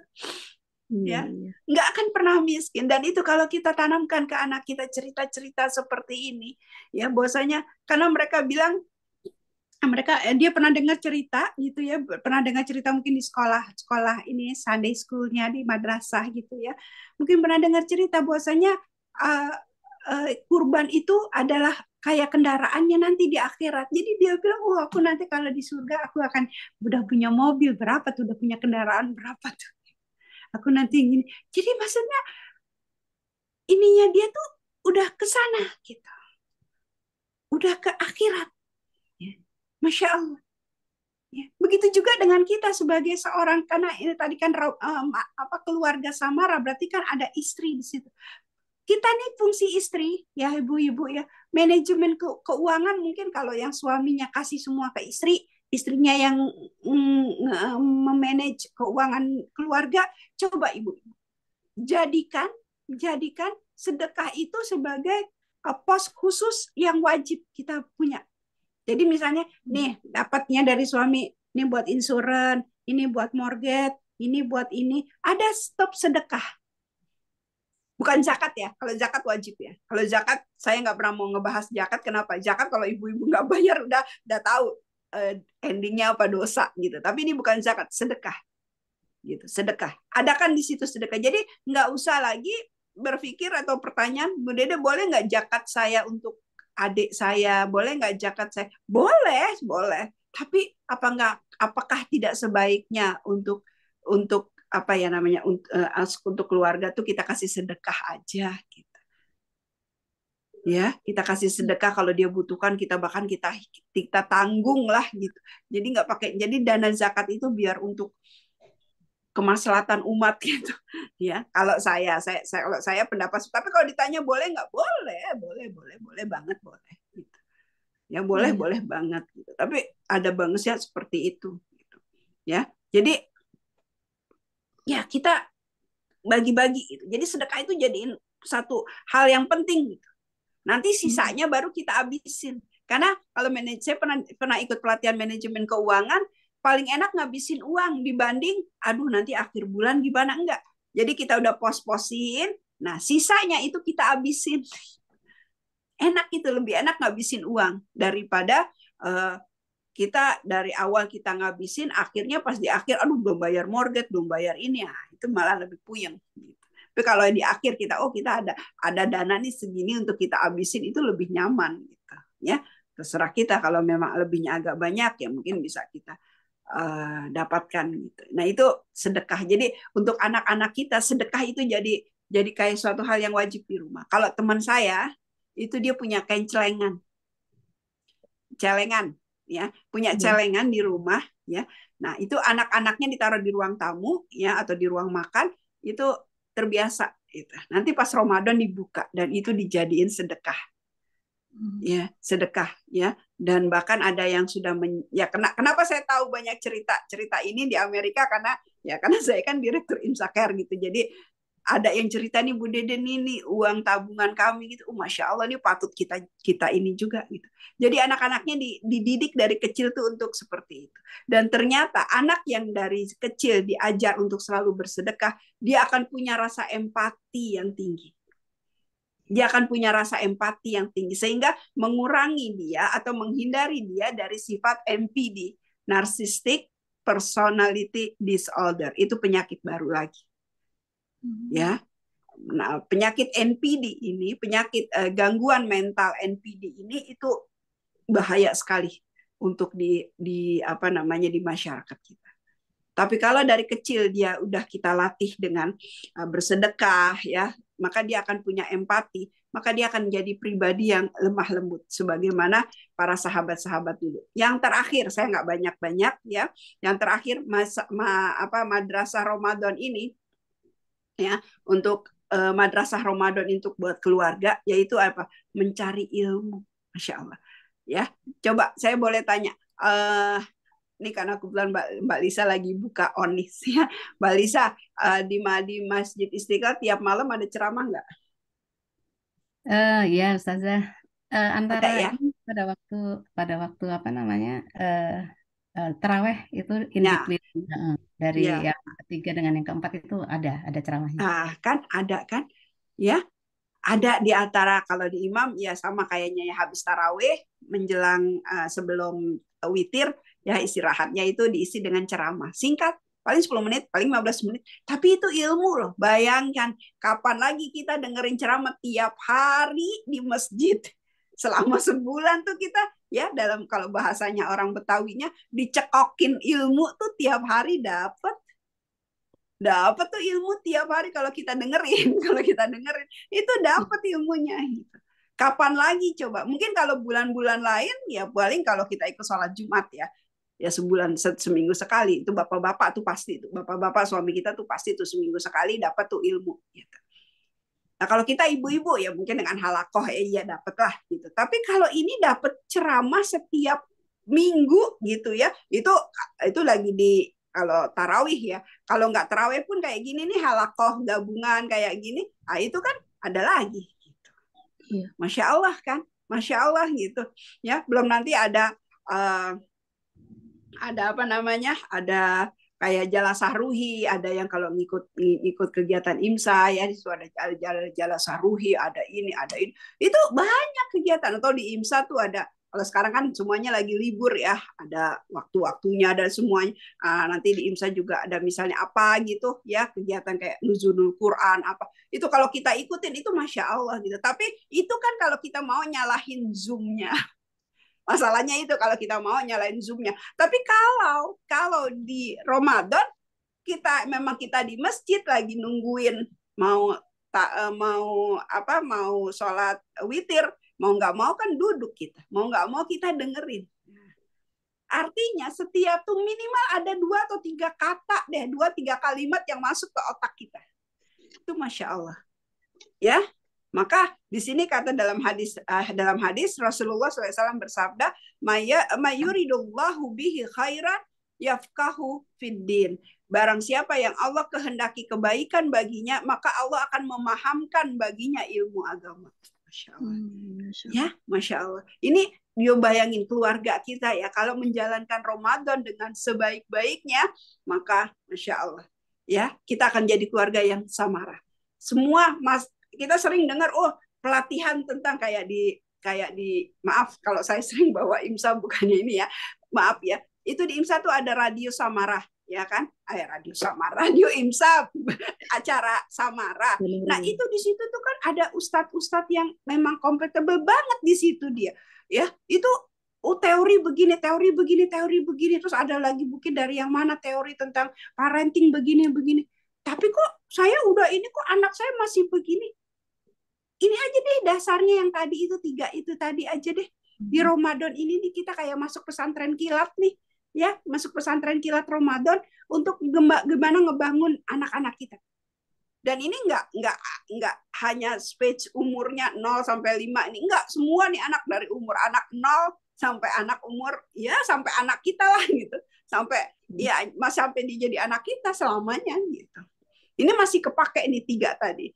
Ya, asas dasar bagaimana Ramadan ini jadi madrasah buat kita. Ya, kalau ini kita pakai, insya Allah kita kedepannya akan lebih mudah kedepannya, insya Allah ya. Saya tutup kali ini ya, saya tutup bincang-bincang kita kali ini dengan satu kata dari hadis Rasulullah SAW, "Man shoma Ramadanan imanan wahtisaban ghufirallahu ma taqaddama min dzambi." Di sini Qurtubi Imam Qurtubi mengatakan wahtisaban di sini, imanan wahtisaban. Qurtubi menafsirkan wahtisaban di sini ya itu sebagai permainan hati, bahagia. Ya, jadi kita kalau Ramadan ya, kalau kita nggak bahagia, maka kita nggak wahtisaban. Kan di sini imanan wahtisaban ghufirallahu ma taqaddama min dzambi. Kalau kita melakukan ibadah Ramadan dengan imanan wahtisaban, maka Allah akan mengampuni semua dosa-dosa kita yang telah lalu. Nah, wahtisaban ini menurut Imam Qurtubi adalah bahagia. Karena la'allakum tattaqun, kalau dalam surat Al-Baqarah 183 agar kamu bertakwa. Artinya apa? Takwa itu kan kalau kata hadis, nah ini mainnya hadis Quran ya. Kata hadis at-taqwa hahuna, kata Rasulullah. Takwa itu ada di hati. Karena itulah Imam Qurtubi mengatakan bahwasanya Ramadan itu adalah permainan hati. Makanya kalau kita lagi sholat Ramadan, imamnya langsung ngomong Bismillahirrahmanirrahim. Ya, lama banget ini. Ya, sampai besok deh nih. Ya, lama banget imamnya. Ya, salah masuk masjid nih saya. Kalau begitu, yang salah kitanya bukan imamnya. Ya, yang salah Mufti Meng juga sama nih. Mufti Meng, Masya Allah saya kayaknya dapatnya sama. Saya kemarin tadi barusan tuh dengerin ceramah Mufti Meng juga gitu. Ya, kalau kita nggak bisa enjoy, kata Mufti Meng, ketika tarawih kita ngerutu, ya imamnya lama banget lagi, gitu. Berarti yang something yang salah kitanya, imannya kita yang salah. Wahtisaban, coba yuk dibahagia-bahagiain. Ya, ada nih anak ya, ibunya terlambat bangun, akhirnya baru sahur, ya cuma baru bangun 10 menit menjelang sahur gitu, akhirnya cuma bisa minum susu sama makan kurma, akhirnya dia keuring-uringan. Tapi kalau dia melaksanakan dengan kebahagiaan, ibunya juga bahagia, nggak nyalain gara-gara mama terlambat sini, nggak gini, bahagia, insya Allah kuat gitu. Karena apa? Ini mainnya di hati gitu. Sedekah juga gitu. Nih yang ini minta sumbangan, yang dari Indonesia minta sumbangan. Ya kan sekarang kita sering banyak kali aja ada zakat yang bisa disalurkan gitu. Ya, ini minta sumbangan, ini minta sumbangan, sumbangan dulu. Nggak usah gitu. Bahagiain aja. Kalau memang nggak mampu ya udah sih ya, saya doain. Kita kasih sumbangan doa aja udah nggak apa-apa gitu. Ya, kan saya sekarang lagi sering tuh nge-share ya itu ya program-program yang saya ini. Itu nanti Bu Dede saya udah di sini, ya nggak apa-apa, alhamdulillah kalau Ibu udah bayar zakat gitu. Alhamdulillah. Kenapa sih kalau lagi Ramadan ini pada ngirim minta sumbangan? Happy-in aja, semuanya happy kok.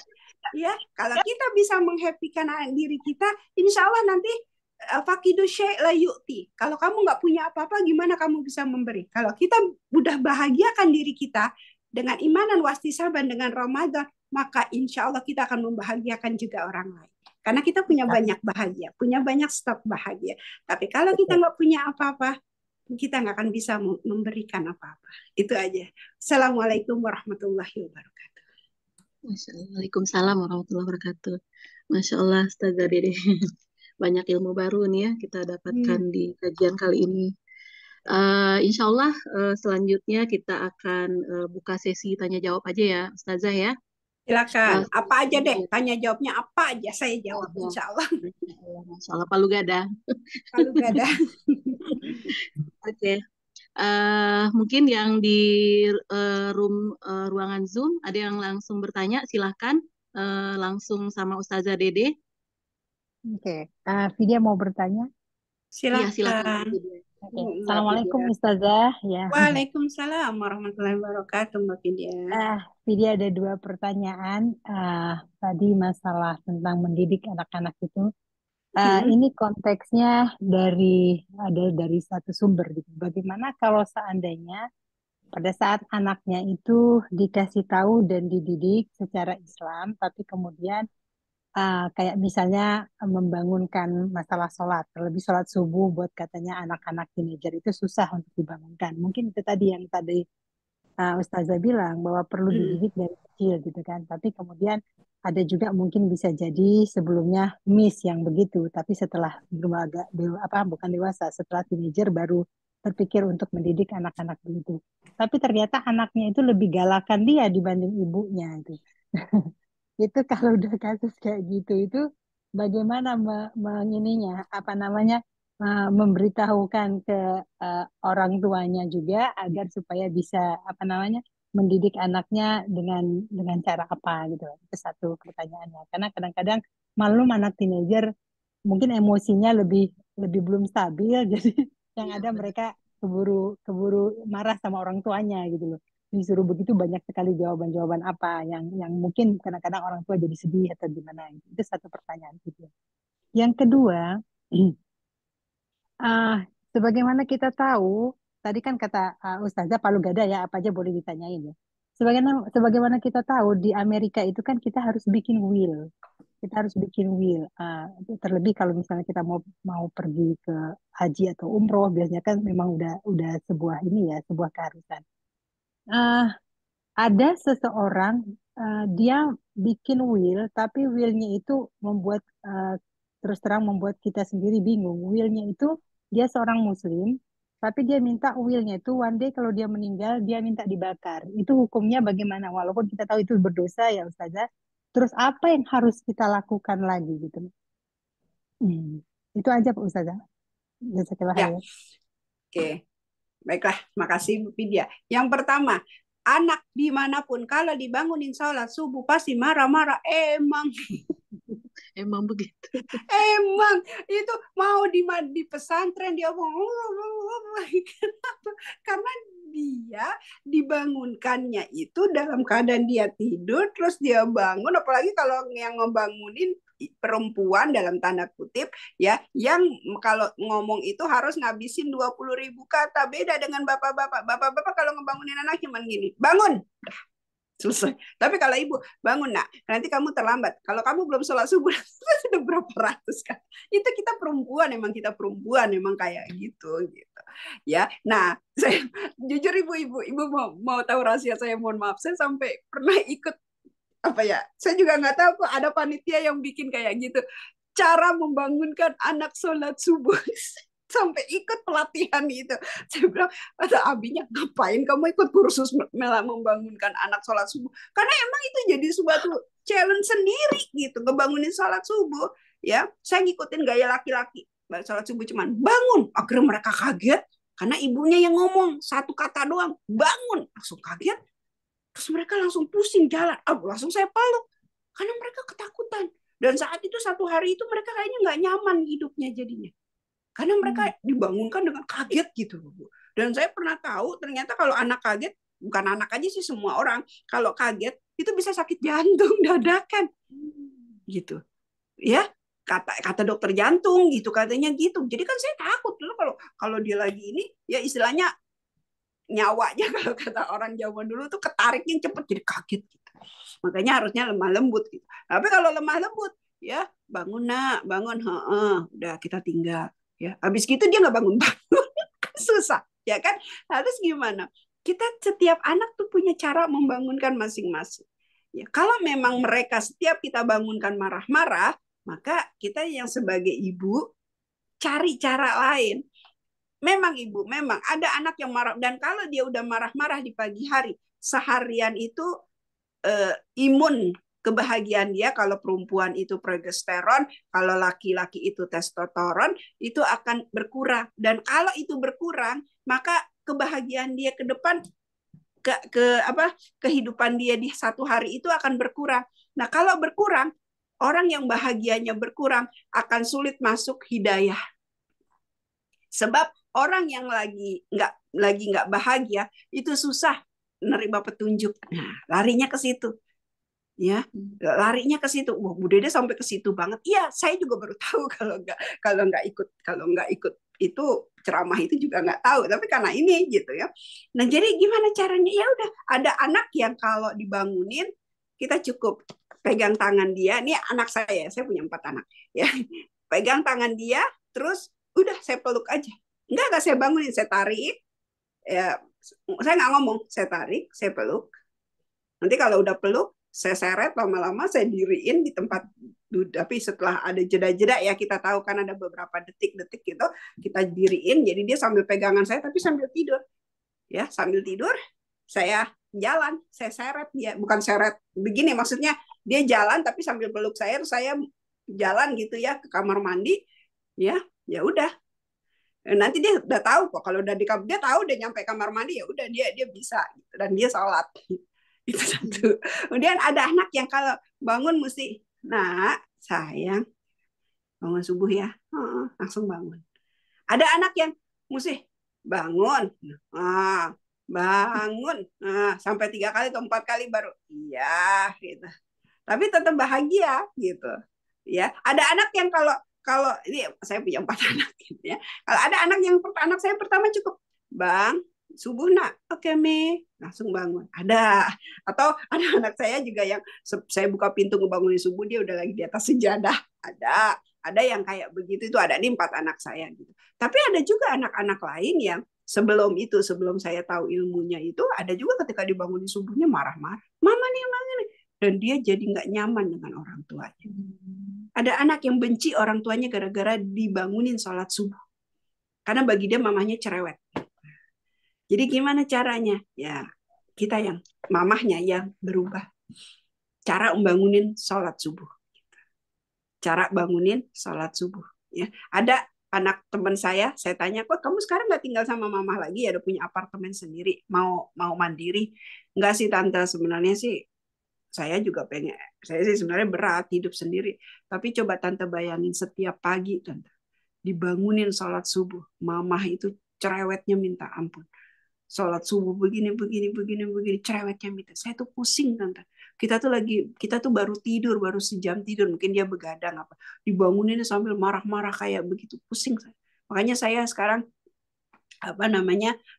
pindah aja. Lah, kalau kamu pindah siapa yang bangunin sholat subuh? Saya tanya. Nih anak di sini. Dia bilang, ya kan kita ada waker tante, kita kan udah dewasa.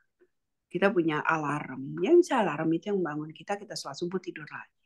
Gitu. Tapi yang minimal suara alarm itu bagi kami terasa lebih merdu daripada suara mamah yang tiap bangunin subuh. Coba bayangin, akhirnya mereka jadi. Tapi katanya adiknya ya sejak pindah ke apartemen ya nggak sholat subuh lagi. Karena apa? Berisik sama mamah. Ini kisah nyata lah. Nauzubillah min dzalik. Jangan sampai kita menyesal. Jangan sampai kita menyesal ketika itu terjadi. Gitu ya, nauzubillah min dzalik. Anak kita malah menjauh. Kalau cuma menjauh dari kita tapi dekat ke Allah masih lebih mending lah, meskipun sedih juga di kita. Tapi udah menjauh dari orang tua, menjauh juga dari Allah. Nauzubillah. Kemudian yang kedua tentang wasiat. Maaf, wasiat yang melanggar larangan Allah tidak wajib untuk dilakukan. Kayak ada orang sama di sini juga ada yang berwasiat minta dibakar, itu nggak wajib untuk dilakukan. Kalau dia punya will kayak begitu, maka anak-anaknya tidak wajib untuk melakukannya. Jadi tetap aja di secara Islam. Nggak dosa, nggak ada dosa. Atau ada orang tua yang bilang, anak ibu wasiat ya sama kamu nggak boleh nikah sama keturunannya, itu nggak boleh. Kalau emang mereka udah jodoh apa gitu, ya nggak apa-apa kalau mereka mau. Gitu. Ya, jadi ada hukum yang ada wasiat yang harus dilakukan, tapi ada wasiat yang boleh dilakukan, boleh tidak, dan ada wasiat yang tidak boleh sama sekali dilakukan, kayak tadi. Dia berwasiat minta dibakar, itu tidak boleh dilakukan. Itu aja, Bu. Dia. Iya. Cuman masalahnya Bu, kalau seandainya, mohon maaf nggak dipotong sebentar. Kalau masalahnya baik keluarganya sendiri pun nggak paham kayak gitu, jadi gimana? Nggak apa-apa. Ya, kalau keluarganya nggak paham, kalau kita bisa memahamkan, bagusnya kita pahamkan. Oke. Bagusnya kita yang bilang gitu ya, ya nggak usahlah diiniin gitu. Iya. Iya. Iya, Kak Vidya. Jazakillah khairan pertanyaannya. Ini saya bacakan ada yang tulis lewat WA ya, Ustazah ya. Mm. Pertanyaannya gini, bolehkah dana iftar yang berlebih yang kita kumpulin nih oleh panitia Ramadan ya, boleh nggak dana yang lebih itu kita pakai buat Idul Fitri, atau apa bagusnya dihabiskan selama Ramadan saja? Itu pertanyaannya. Ya, buat Idul Fitri maksudnya buat makanan Idul Fitri? Seperti itu, iya. Ya, boleh. Boleh, karena Boleh. itu sedekah. Tapi itu sedekahnya untuk makanan. Iya, oke. Bukannya tidak boleh, tapi gini, bukan yang tidak boleh, tapi bukan tidak boleh dalam arti kata jadi dosa. Enggak, adalah jika dana tersebut digunakan buat misalnya pembangunan masjid gitu, enggak. Dialihkan, ini ada sisa nih buat pembangunan masjid, enggak. Kalau memang ada sisa, jadi ada dua. Kalau ada sisa, boleh dipakai buat Ramadan tahun depan. Misalnya kan Ramadan tahun depan, hari pertama, hari kedua tuh belum banyak sumbangan tuh kan, nah, bisa pakai dana itu. Jadi di-keep buat tahun depan, boleh. Atau buat di Idul Fitri, boleh juga kita masak-masak. Karena itu pada dasarnya juga untuk orang-orang yang kemenangan berpuasa. Jadi tetap pahalanya sama. Dapatnya sama pahala. Kan orang-orang rata-rata ngasih infak sedekah buat Ramadan itu kan buat ingat dari hadis, barang siapa yang memberikan makan orang berpuasa maka dia juga dapat pahala orang yang berpuasa kan.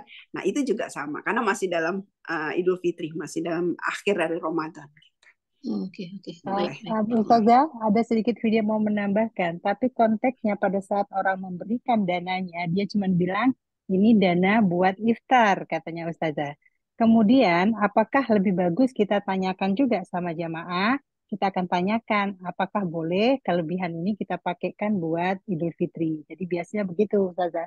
Jadi biasanya bagus kalau begitu bagus banget. Kalau enggak nih, kalau itu bagus. Kalau saya tadi secara general, kalau bisa kita tanyakan begitu bagus ya alhamdulillah. Maksudnya gini, kalaupun kita nggak tanyakan terus kita pakai, apakah dosa panitia? Enggak.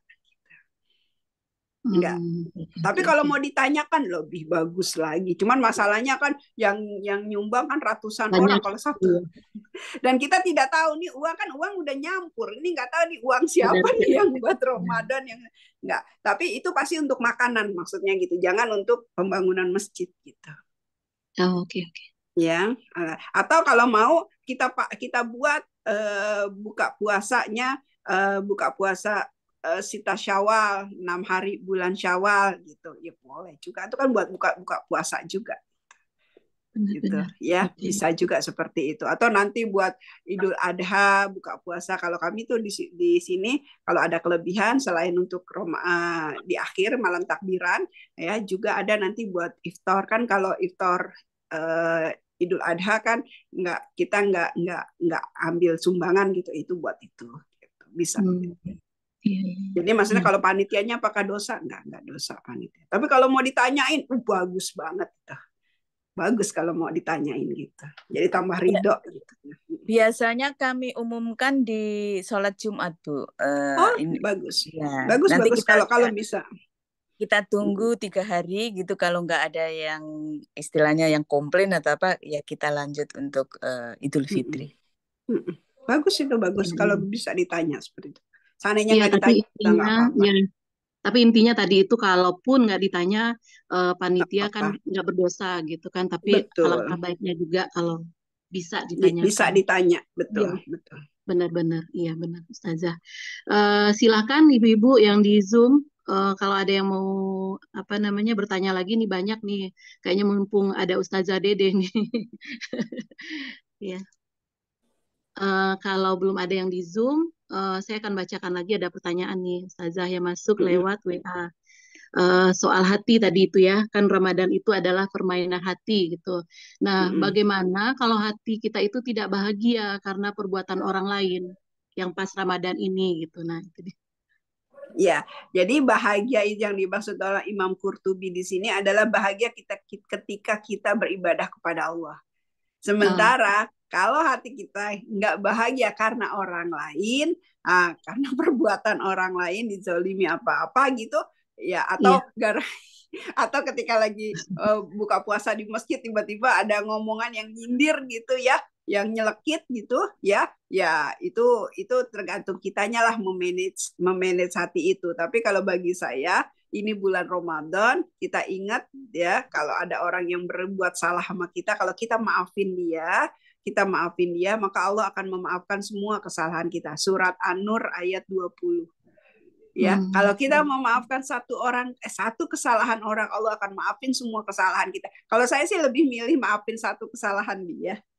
Iya Ya, benar. kayak semalam kejadiannya baru semalam. Saya bilang, Bu Dede, kita biasa kalau panitia harian tuh ya suka ada pakai jilbab bareng, jilbabnya sama gitu ya, suka enjoy suka-suka aja sih, maksudnya lucu-lucuan aja. Terus dia bilang, Bu Dede ikut-ikutan pakai jilbab kayak panitia aja. Terus saya bilang, iya saya kan masak.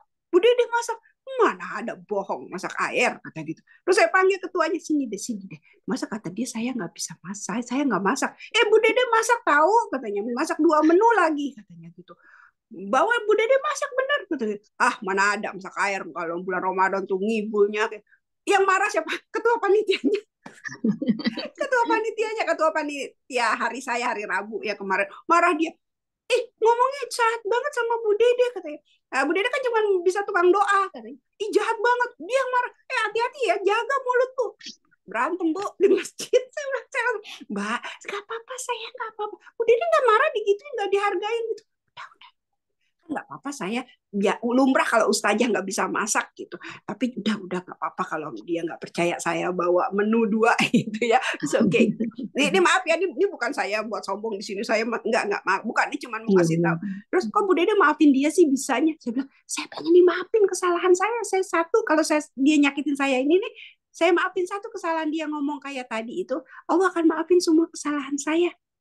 Iya. Udah enak gitu. Anak-anak juga bilang ya, ada satu kemarin dia ya, saya bangunin sholat zuhur, bangun udah zuhur nih, dia marah-marah. Habis gitu ya udah saya diam, terus dia langsung peluk, Umi maafin nggak? Umi maafin lah, karena kalau Umi pengen dimaafin semua kesalahan Umi. Jadi nggak marah-marah, kitanya juga jadi nggak marah-marah. Ramadan enak aja gitu. Ya, coba deh bayangin satu orang nyakitin kita maafin semua kesalahan kita, dimaafin. Terus balik lagi, ada lagi yang nyakitin kita maafin. Kesalahan kan kemarin kesalahan kita udah dimaafin Bu Dede sama Allah semua. Yang sekarang ya tambah dimaafin lagi jadi pahala gitu. Ramadan kan pahala kita dilipat 70 kali. Iya, asik banget. Tapi bukan berarti saya pengen disakitin orang. Enggak.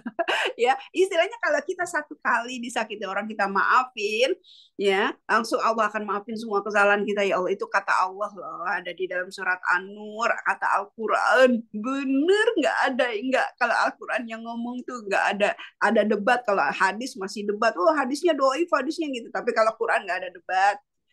Ya, Allah yang bilang, mau nggak aku maafkan kesalahan? Semua. Maaf, salah apa ada kata-kata. Maukah aku maafkan semua kesalahanmu? Allahu Akbar, ya Allah. Kapan lagi dimaafin Allah semuanya? Tapi memang berat. Memaafkan orang itu berat banget, Bu. Apalagi kalau kita yang tersinggung, berat. Sakit hati, berat maafin orang. Tapi ingat, Allah mau maafin kesalahan kita semua, ya Allah. Enaknya. Ya. Iya. Enak kan? Dimaafin semua kesalahannya, mau kan? Iya, tapi berat. Tapi berat. Ya memang berat. Pahalanya gede. Berarti bikin happy aja ya Bu ya? Bu De. Bikin happy, Bu De. Bikin happy. Kita menikmati momen yang sangat-sangat bagus sekali. Betul. Sama suami disakitin hati di bulan Ramadan, gak dibeliin baju lebaran. Happyin aja, ya Allah, aku pengen baju lebaran nanti di surga. Terus happy. Gampang Bu katanya Bu kalau minta baju baru ke suami Bu. Iya, baca doanya di samping kuping suami. Ya Allah. Ya Allah, tapi kuping suami gitu. Betul. Iya. Oke, bercanda saya aja kok, bercanda saya aja. Oke. Ada lagi yang mau bertanya, silakan di Zoom. Kalau nggak, saya mau baca pertanyaan lagi nih yang masuk nih, Masya Allah. Siapa, silakan? Ada yang mau bertanya? Kalau nggak, ada pertanyaan masuk lagi nih Ustazah nih, soal makanan halal ya. Jadi ini ibu ini bertanya bagaimana tips-tipsnya buat orang tua supaya anak-anak mau makan makanan halal. Karena mungkin dia dulu pernah di Indonesianya lama waktu anaknya masih kecil, jadi anak itu dibiasakan kayak jajan KFC, McDonald atau yang lainnya yang kalau di sini kan nggak bisa ya. Itu bagaimana tipsnya? Oke, tipsnya yang pertama ya dia harus pertama ya itu tadi hubungan dia dengan Allah kuat dulu. Kalau hubungan dia udah kuat gampang. Kayak contoh ya, tapi sekali lagi untuk anak-anak nggak usah jauh-jauh deh, anak saya sendiri deh ya. Mereka Yasir Kodi ya. Kita tahu Yasir Kodi punya fatwa apa soal jabihah ya. Kita tahu silakan di ini ya. Jadi mereka ya kalau mereka punya dalil Yasir Kodi aja bilang begini loh Mi, ya udah. Selama itu tidak ada babi, selama itu tidak ada alkohol, selama itu tidak ada wine, ya meskipun gak jabihah, tapi yang slaughternya itu apa istilahnya ahli kitab gitu ya udah mereka makan. Tapi kalau kayak McDonald udah merilis bahwasanya minyak yang mereka gunakan untuk menggoreng itu pakai lard 100% kalau di Amerika itu pakai katanya. Ya udah kalau kayak gitu kita bilang nah nih ada dari rilis dari websitenya McDonald gorengan mereka tuh pakai lard. Ya udah mereka tahu pakai lard kan minyak babi, ya udah mereka nggak akan makan lagi gitu. Ya tapi kalau kayak siapa namanya di websitenya Allahumma sholli ala Muhammad siapa yang selain McDonald, Kentucky itu satu lagi apa?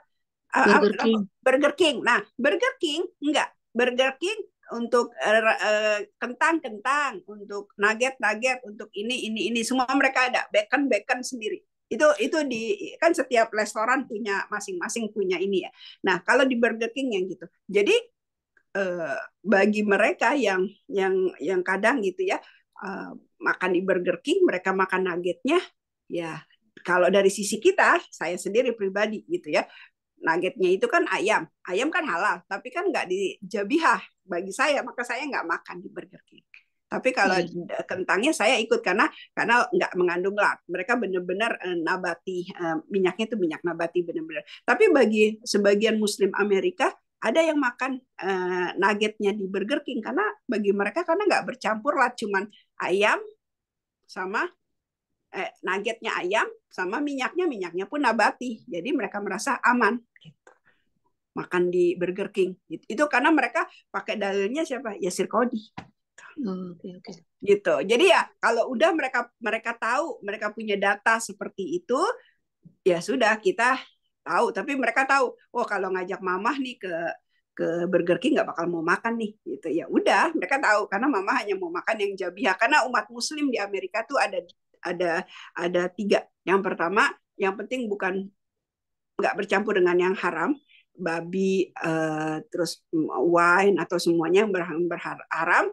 Jadi mereka makan. Ya, karena bagi mereka pakai pendapatnya Yasir Kodi, slaughternya itu selama yang slaughternya itu adalah ahli kitab, mereka makan gitu. Meskipun ada nanti yang kedua ini ngedebat ahli kitabnya yang mana. Makanya yang kedua ini yang level bukan level pendapat yang kedua, mereka hanya mau makan yang ada tulisan you kosher. Karena mereka yakin karena kalau kosher itu pasti dijabihah gitu. Pasti dipotong. Sorry, bukan dijabihah, pasti dipotong, pasti dislaughter. Tapi kalau yang pendapat pertama ada yang nggak dislaughter, jadi disuntik terus mati gitu. Dia apa sih langsung ditembak, masak gitu. Pokoknya nggak dipotong gitu. Tapi kalau kata Yasir Kodi itu tetap dipotong. Saya nggak paham tuh karena silakan deh pendapatnya ya itu ya, saya berlepas dari itu semua. Tapi jadi yang kedua itu bagi mereka kalau ada kosher mereka makan. Ini yang pendapat yang kedua gitu. Pendapat yang ketiga adalah bahwasanya kalau bukan jabihah, maksudnya jabihah tuh muslim jabihah ya, mereka nggak mau makan. Jadi mereka mau makanan halal itu bagi mereka adalah yang jabihah. Pendapat yang keempat adalah lebih ketat lagi. Pokoknya harus jabihah, kemudian tidak boleh bercampur kayak di Lotte. Kalau kami di Lotte sini tuh ada rak ya, ada raknya halal meat gitu ya di Lotte. Ya, di Giant juga ada beberapa halal meat. Tapi karena dijual satu lemari es sama babi gitu ya, sama pork, ya mereka nggak mau makan, nggak mau makan. Bagi mereka cuma mau, dan mereka juga nggak mau masuk restoran karena ada restoran-restoran halal ya, dagingnya halal, tapi di situ ngejual alkohol, ada kan ya, restoran India biasanya kayak gitu, ada ngejual alkohol tapi mereka halal gitu. Nah mereka nggak mau tuh, mereka jadi benar-benar strict ke situ. Gitu. Jadi ya itu ada empat pandangan, ada 4 pendapat. Ya, silakan mau pilih yang mana gitu. Kalau udah tahu, yang penting itu ya kita udah tahu menempatkan diri kita. Gitu. Iya, iya. Oke. Insyaallah jazakillah khairan Ustazah Dede. Ada lagi ibu yang mau bertanya? Kalau enggak mungkin saya mau bertanya Ustazah Dede. Sedikit soal ini tadi agak penasaran ya dengan tadi itu anak-anak kita itu kalau kita enggak mendidik rasa empati nanti itu akan ada NPD, itu boleh dijelaskan sedikit Ustazah? Ya, NPD itu Narcissistic Personality Disorder. Itu adalah penyakit kejiwaan, di mana penyakit itu mereka dalam tanda kutip gini, agak kurang rasa.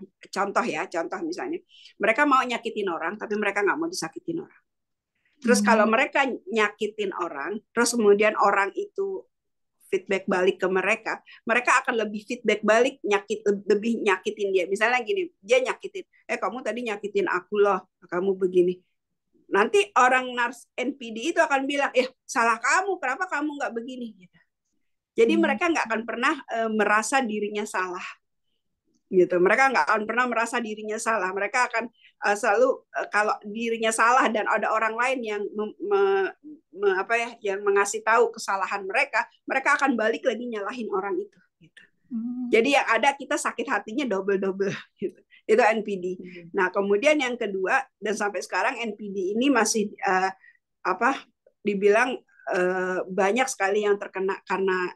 Jadi NPD ini bukan penyakit dari lahir atau apa ya, tapi ini akhlak yang karena terbentuk dari media sosial. Gitu. Jadi mereka menganggap semua orang di mata mereka itu salah, dan mereka suka sekali memanfaatkan orang lain. Jadi mereka akan dekat dengan orang kalau orang itu bisa mereka manfaatkan. Tapi kalau orang itu tidak bisa mereka manfaatkan, mereka akan berusaha menjatuhkan orang tersebut. Misalnya orang yang dia hadapi ini punya kepribadian yang kuat gitu, nggak bisa dimanfaatin sama dia, maka dia akan menggunakan segala cara untuk menjatuhin orang itu, misalnya dengan fitnah atau apa dan lain sebagainya. Itu orang PD. Terus kemudian orang NPD yang lain adalah dia bisa memutarbalikan fakta. Harusnya dia yang salah, jadi orang lain yang salah, memutarbalikan fakta gitu. Bukan hanya dengan mulut, tapi dengan memutarbalikan fakta sehingga orang lain yang di sekitar yang tidak bermasalah dengan dia, oh iya dia yang salah gitu. Ya seperti itu orang NPD, dan itu karena pengaruh sosial media. Jadi itu baru ditemukan, dan ini banyak kan korban-korban dari NPD. Maksudnya korban ini orang NPD ini korbannya gitu.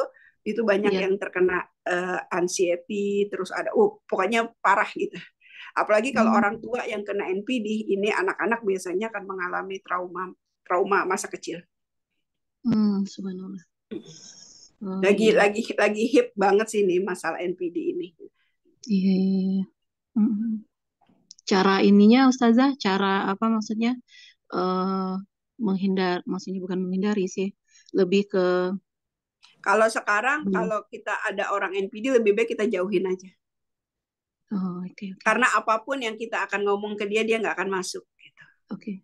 Dia pun dan dia selalu menganggap dia itu korban. Oke. Jadi nggak. Iya, jadi contohnya misalnya kayak di masjid kami gitu ya.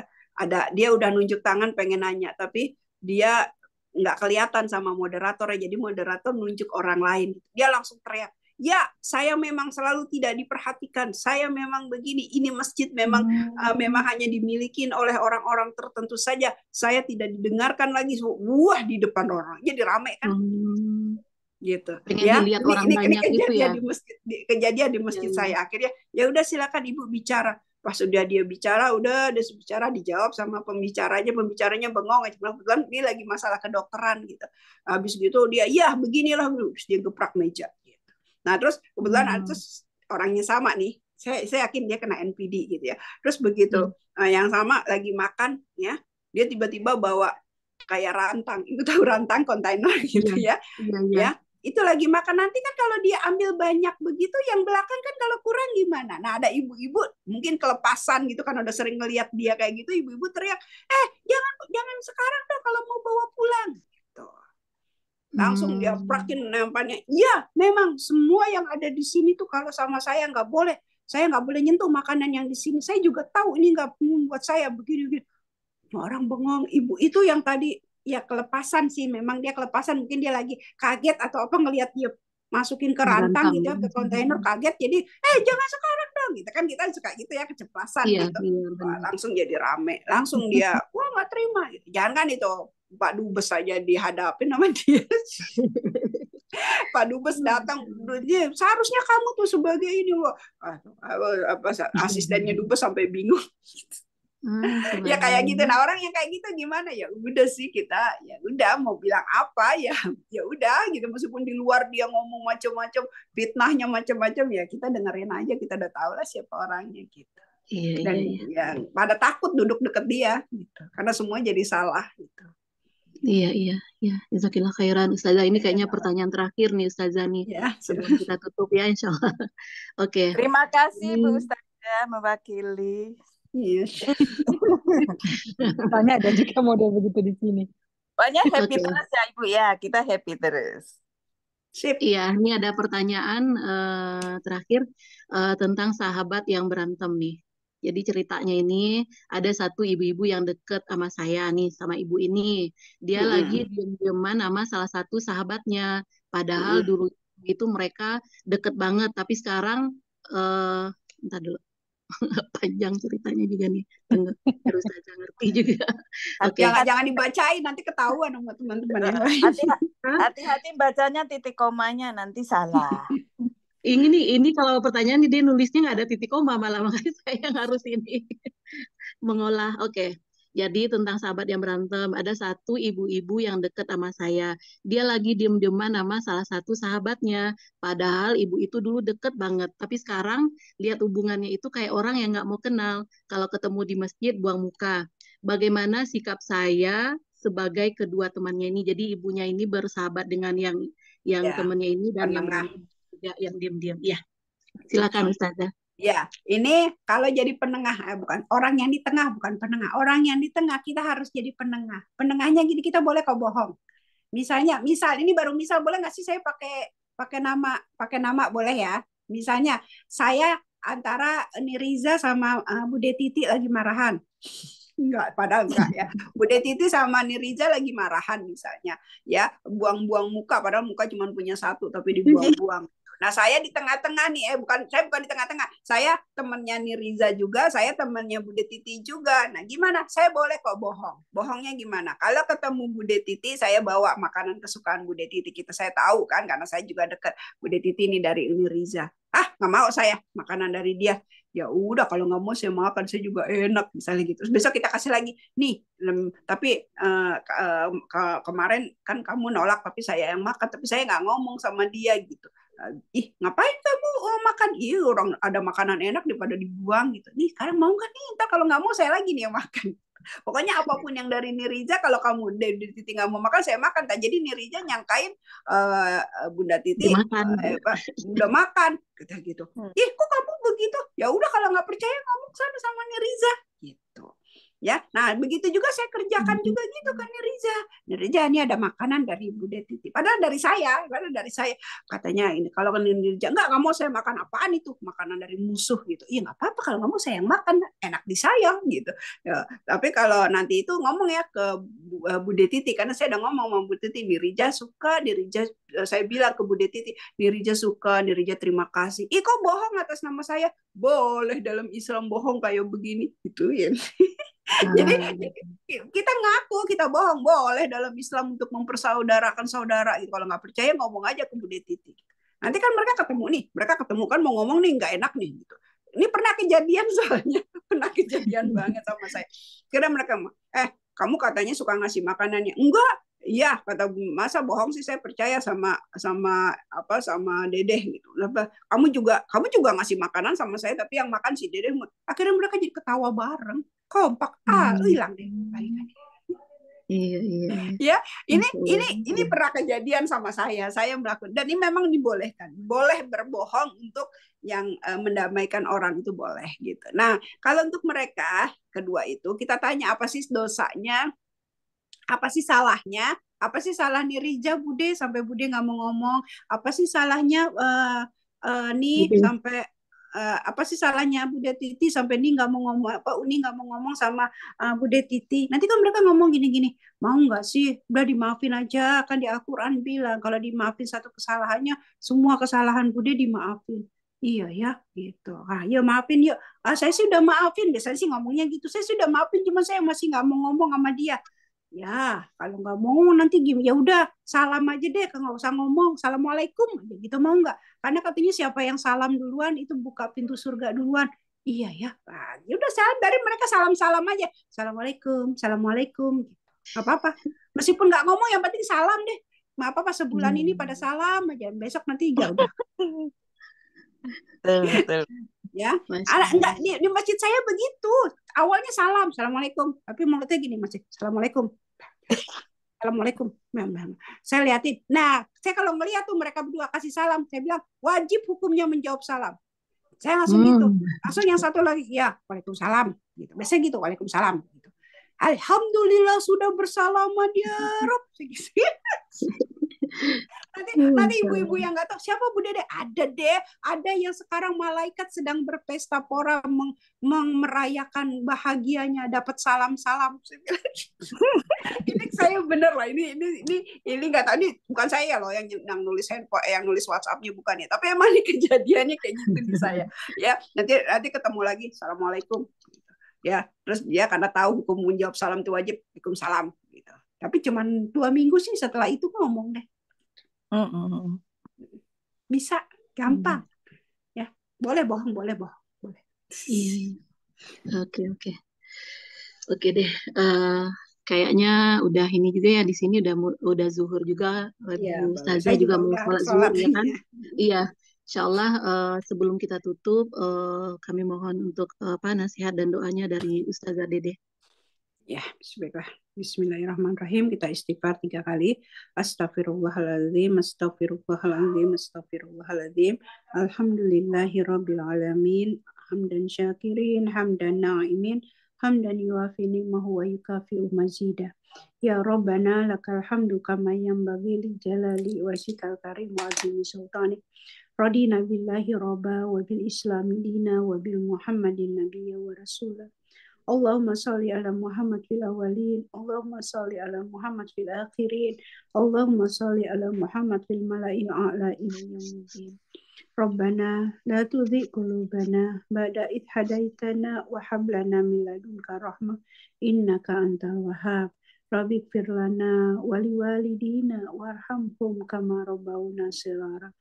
Rabbana zalamna anfusana wa ilam taghfir lana wa tarhamna lanakunanna minal khasirin.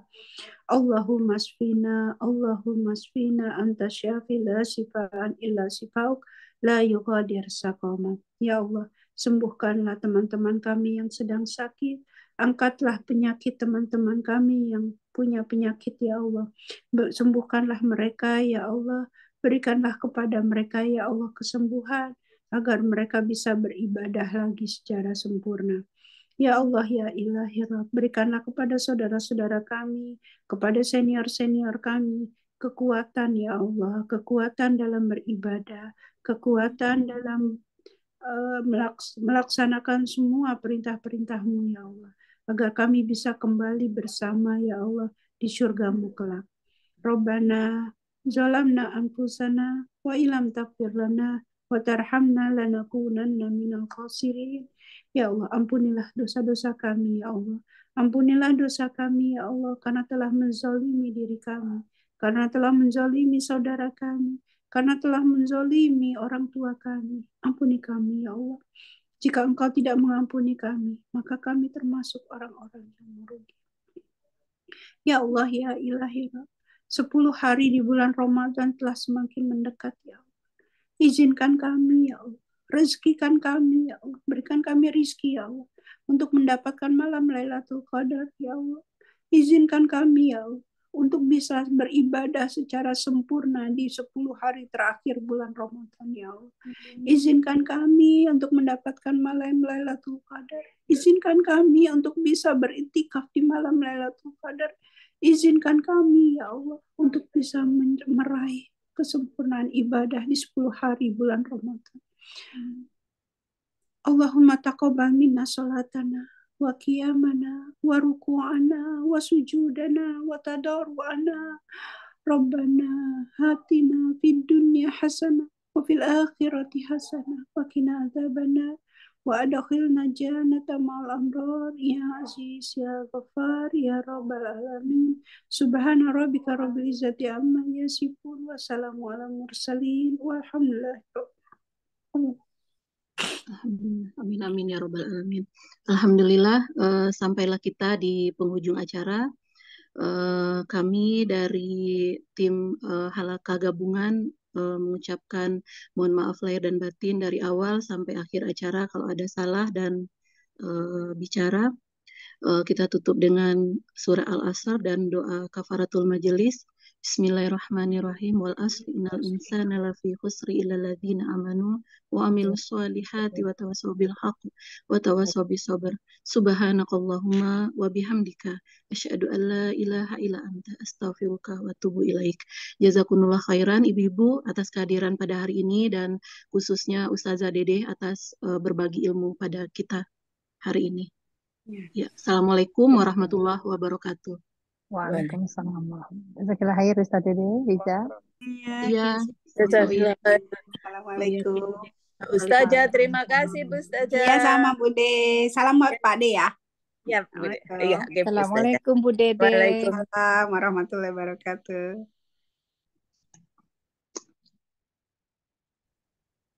Terima kasih Ustazah. Assalamualaikum. Waalaikumsalam warahmatullahi wabarakatuh.